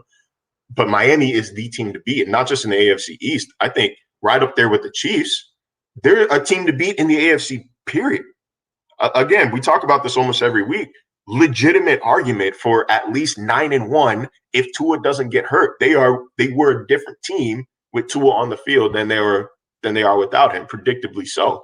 But with him, they're a powerhouse. If that run game continues this trend we've seen the past 2 weeks, this offense is not capable of being stopped. Like, I don't think the offense is capable of being stopped, because who do you key in on? You key on the run game, Hill and Waddle are going to light you up in man coverage. You drop people back, all of a sudden, Jeff Wilson can move the sticks. Raheem Mostert picks his spots and can hit gaps, spelling them out or spelling each other. And then, of course, that defense, man, like, if that trio of Ingram, Phillips, and Chubb can get pressure like they were against Cleveland, this is a different team. Then this is that defensive revival that everybody's been waiting for all season. When you watch the film, when those three are on the field at the same time, it's generally Chubb and Ingram on either side with Phillips' hand in the dirt.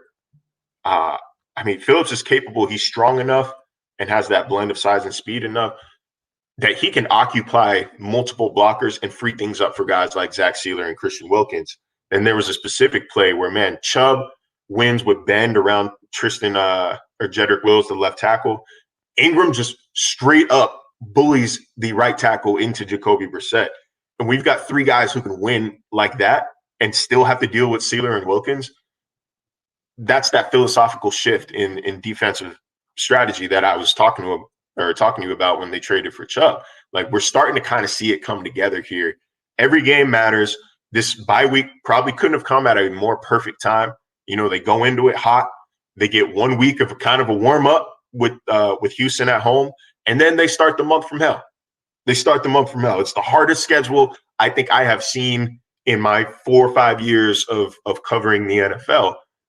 When you have to go, regardless of how these teams are playing, when you have to be at San Francisco, at Chargers, at Buffalo in consecutive weeks, and then you've got to play Green Bay at home. I don't care how Green Bay has looked. It's still Aaron Rodgers. You know, it's still one of those teams where, as long as Allen, Mahomes, Rodgers, as long as those three guys are playing, Brady are playing quarterback, you can't rule that team out. Then they've got to play at Patriots on New Year's Day, and then they've got to end the season against a way better than expected New York Jets team. This last month is going to tell us more about the Miami Dolphins than the previous two combined. I think they've put themselves in a great position. They're starting to play their best football right now. They're still ascending. They're still getting better. We haven't seen lulls when they're at full strength. I think that's important. It is hard to say that the Dolphins are not in one of the best positions in the AFC to get out of this conference. The good thing is, from what you saw the first half of the season, going into that stretch, you can win those games. So it's not like the idea that people thought at the beginning of the season, if the Dolphins go 2-2, that'll be great for them. If they go 1-3, that's kind of expected. If it's 0-4, things are really bad. But very few people had 3-1 or 4-0. And so now, after the fact, that's the one thing that has changed, Marcel, that while it's a brutal stretch, it's not like Miami's going into it like they have in the last 20 years. Oh, my God, they'd be lucky to get out of that with a 500 record. No, this team can actually win most of those games if they're playing up to snuff, right? And you know what? When the schedules drop every year, we at ESPN, each team writer does like some sort of prediction and, analysis. And my bold prediction was that the Dolphins were going to start the season 8-2. That was my bold prediction. I thought they'd be better than expected. I thought if they got off to a hot start and the chemistry didn't take as long to build as you would expect from a first-year coach and all these new weapons, that the first 4 games weren't going to be as brutal as they looked on paper, and that they could coast throughout the month of October and November. I'm 1 game off. I was 1 game off. It wasn't that bold after all. I love it when a plan comes together. I love it when a bold prediction comes together. You should be 2 games off. Yeah, in the other direction. Right. The other direction. To a healthy, and they're 10-0. That's how you should be wrong that way. Not the other way. See, and it seems like I've been saying 9-1 just because it seems and feels obnoxious to say like they would never lose if he was the. They'd be 9-1 or 10-0. Yeah, I agree with that. You can find an argument for them to have won every game. They were in all of those. They were in the Jets game with Skylar Thompson, barely making an impact, respectfully, because he wasn't preparing as a starter. That was his first week even preparing as the backup, and he was thrust into action. He did good for what his circumstance was, but he was not a difference maker in that game, and they were still in it until literally the wheels fell off in the last 3 minutes. I love it when I see, every now and then I get bored. I scroll through Twitter and I like to go through debates and arguments to see what people are saying. I see a lot of people that, they talk about that Jets game and say, oh, The Jets scored 40. Oh, they got blown out by the Jets. Yeah, there's levels to blowouts, man. That was, blowout on paper, but that truly, it was like a span of 4 plays in the last 3 minutes of the game that changed the entire outlook. You know, Sanders missed that field goal, and the strip sack happens, and the wheels were off. Like, it was done from there. So, like, that wasn't – they're not 30 points better than the Dolphins. I don't think they're better than the Dolphins at all. So, all right. Final question. Wrap it up with this. What happens out of these 5 things? You must pick one. There's no fence straddling on this show. There's no hemming and hawing, no buts, no ifs, no ands, no nothing. You must pick one. Grier wins Executive of the Year. Mike McDaniel wins Head Coach of the Year. Tyreek wins the MVP. Tua wins the MVP. The Super Bowl, the Dolphins win the Super Bowl. Which of those 5 happens? Okay, so McDaniel. One of them's got to happen. McDaniel Coach of the Year. I think at least 4 of them are going to happen. Grier Executive of the Year. Tua MVP. Tyreek MVP. Dolphins Super Bowl. That's right. It's tough because the Dolphins aren't winning the Super Bowl and not winning an MVP award. You know what I mean? Like, so, like, they're not winning MVP without winning the Super Bowl. Pressure's off. You just got to pick one. Got to pick one. I'm going to take Tyreek MVP out because as much as we want to say he might deserve it, it's more possible for a skill player to win, like, award like the Heisman than it is to win the NFL MVP. Amen.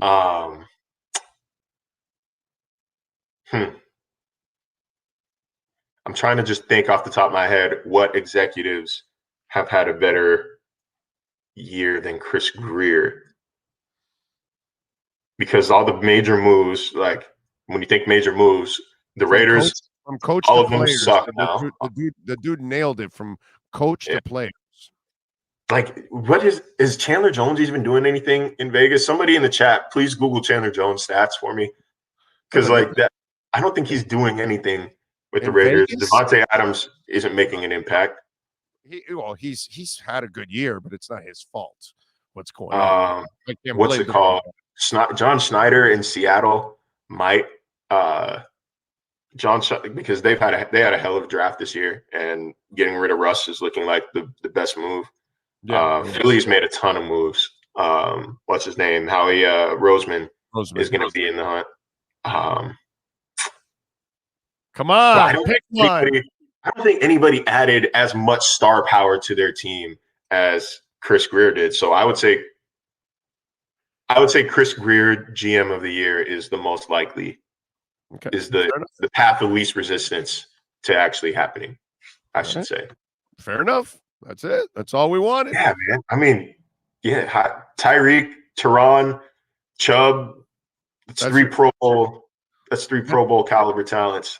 That's your article right there. How many teams in the NFL can make the claim that 5 different people are up for legitimate awards?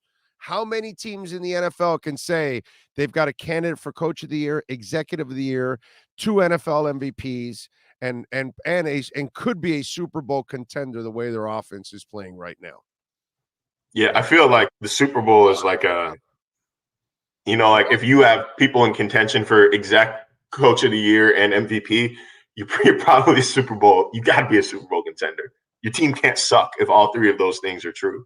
It's what you said initially. You're not going to get one without the other along the way, but just to make it easy for you, just give me one that you think is going to happen. So you went with I think Grier, Executive of the Year, is I think he's leading it. I think that's most likely. If this draft class, like if Tyndall or Ezukama was like coming on right now, and they could say, okay, we had 4 draft picks and 1 or 2 of them are like in like constant contributors, then I think it would be a wash.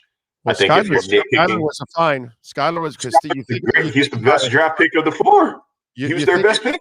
Well, because the other guys are more developmental guys. Ezukama, you don't really need right now. Tyndall, you don't really need nearly as much right now. So they're kind of on the back burner for next year, probably, is when those guys will really get their opportunities. But how many executives do you know that draft their starter in 1 year and then a couple of years later draft a backup? That's pretty freaking cool. I think finding a backup quarterback, legit backup quarterback in the 7th round it's impressive. Like it's like I said, I'm not using the draft class against Greer. I'm not saying like it was a bad draft class. I'm saying like if with only 4 picks he found like a constant starter, constant contributor, that it would be a runaway. Like this would be a runaway race. You know what I'm saying? I got you. I'm with you there. All right, follow him on Twitter at Marcel_LJ. Catch his exceptional work there at ESPN. And, of course, you can catch him twice a week here doing his thing with our myedgedrink.com Miami Dolphins report. And remember, delicious, smooth, and zero aftertaste. You can't get it in a store. I promise you, you're going to freak out when you try it. myedgedrink.com. Delicious, smooth, zero aftertaste, and only 78 calories. And an amazing elixir. It goes awesome with my Grey Goose. Oh, it makes the vodka disappear. myedgedrink.com. Marcel, thank you. We will catch up on Friday, my friend. Yes, sir. Catch me on Warzone until then. You got it. There you go. Marcel Louis-Jacques, you now have the edge. You now have the edge on the Miami Dolphins with the Edge Energy Drink Miami Dolphins Report featuring ESPN's Marcel Louis-Jacques. Get the energy drink that's delicious and smooth with zero aftertaste. You can only order Edge Energy Drink at myedgedrink.com. That's myedgedrink.com.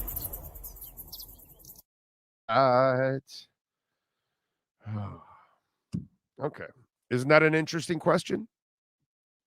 How many teams in the NFL? How many teams in the NFL can say they've got the candidate for executive of the year, candidates for MVP in Tua and Tyreek, candidate for head coach of the year, and possibly a Super Bowl contender?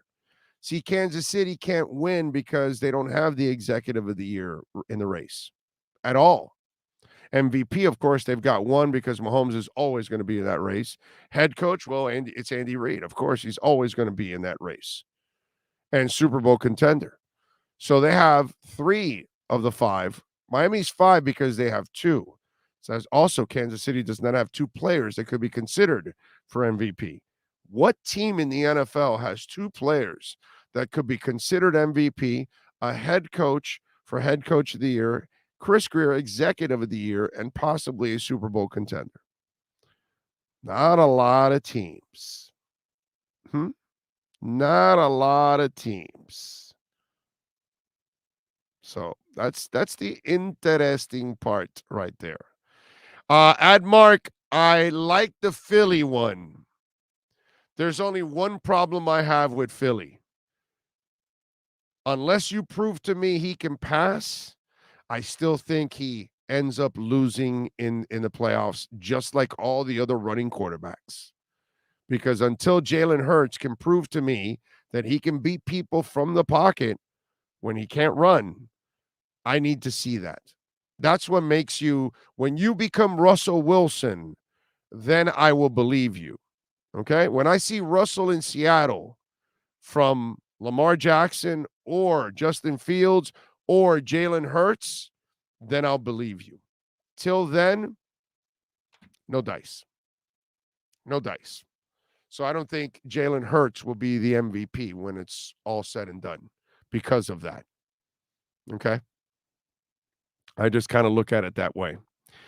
All right. We are out of here. We thank, of course, Marcel Louis-Jacques. We thank Ian Rappaport. We thank Matt Verderam.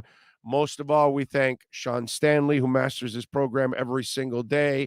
Chad also getting it done for us. We always appreciate that. He was grinding for us last night. And, of course, all of you that tuned in, if you sent in a super chat, if you gave us some love on Cash App or Venmo, which is Cash Big O Show. That's Cash Big O Show. We appreciate you all out there. Visit our amazing sponsors. Without the sponsors, this will not continue. So make sure you visit our sponsors. If you need any of them, I can promise you they're all fantastic sponsors because they're all vetted through me first and foremost. I trust them. You can trust them. Appreciate all of you out there. We will see you tomorrow live from Hialeah Park. Same time, same place, same bat channel. Love you all.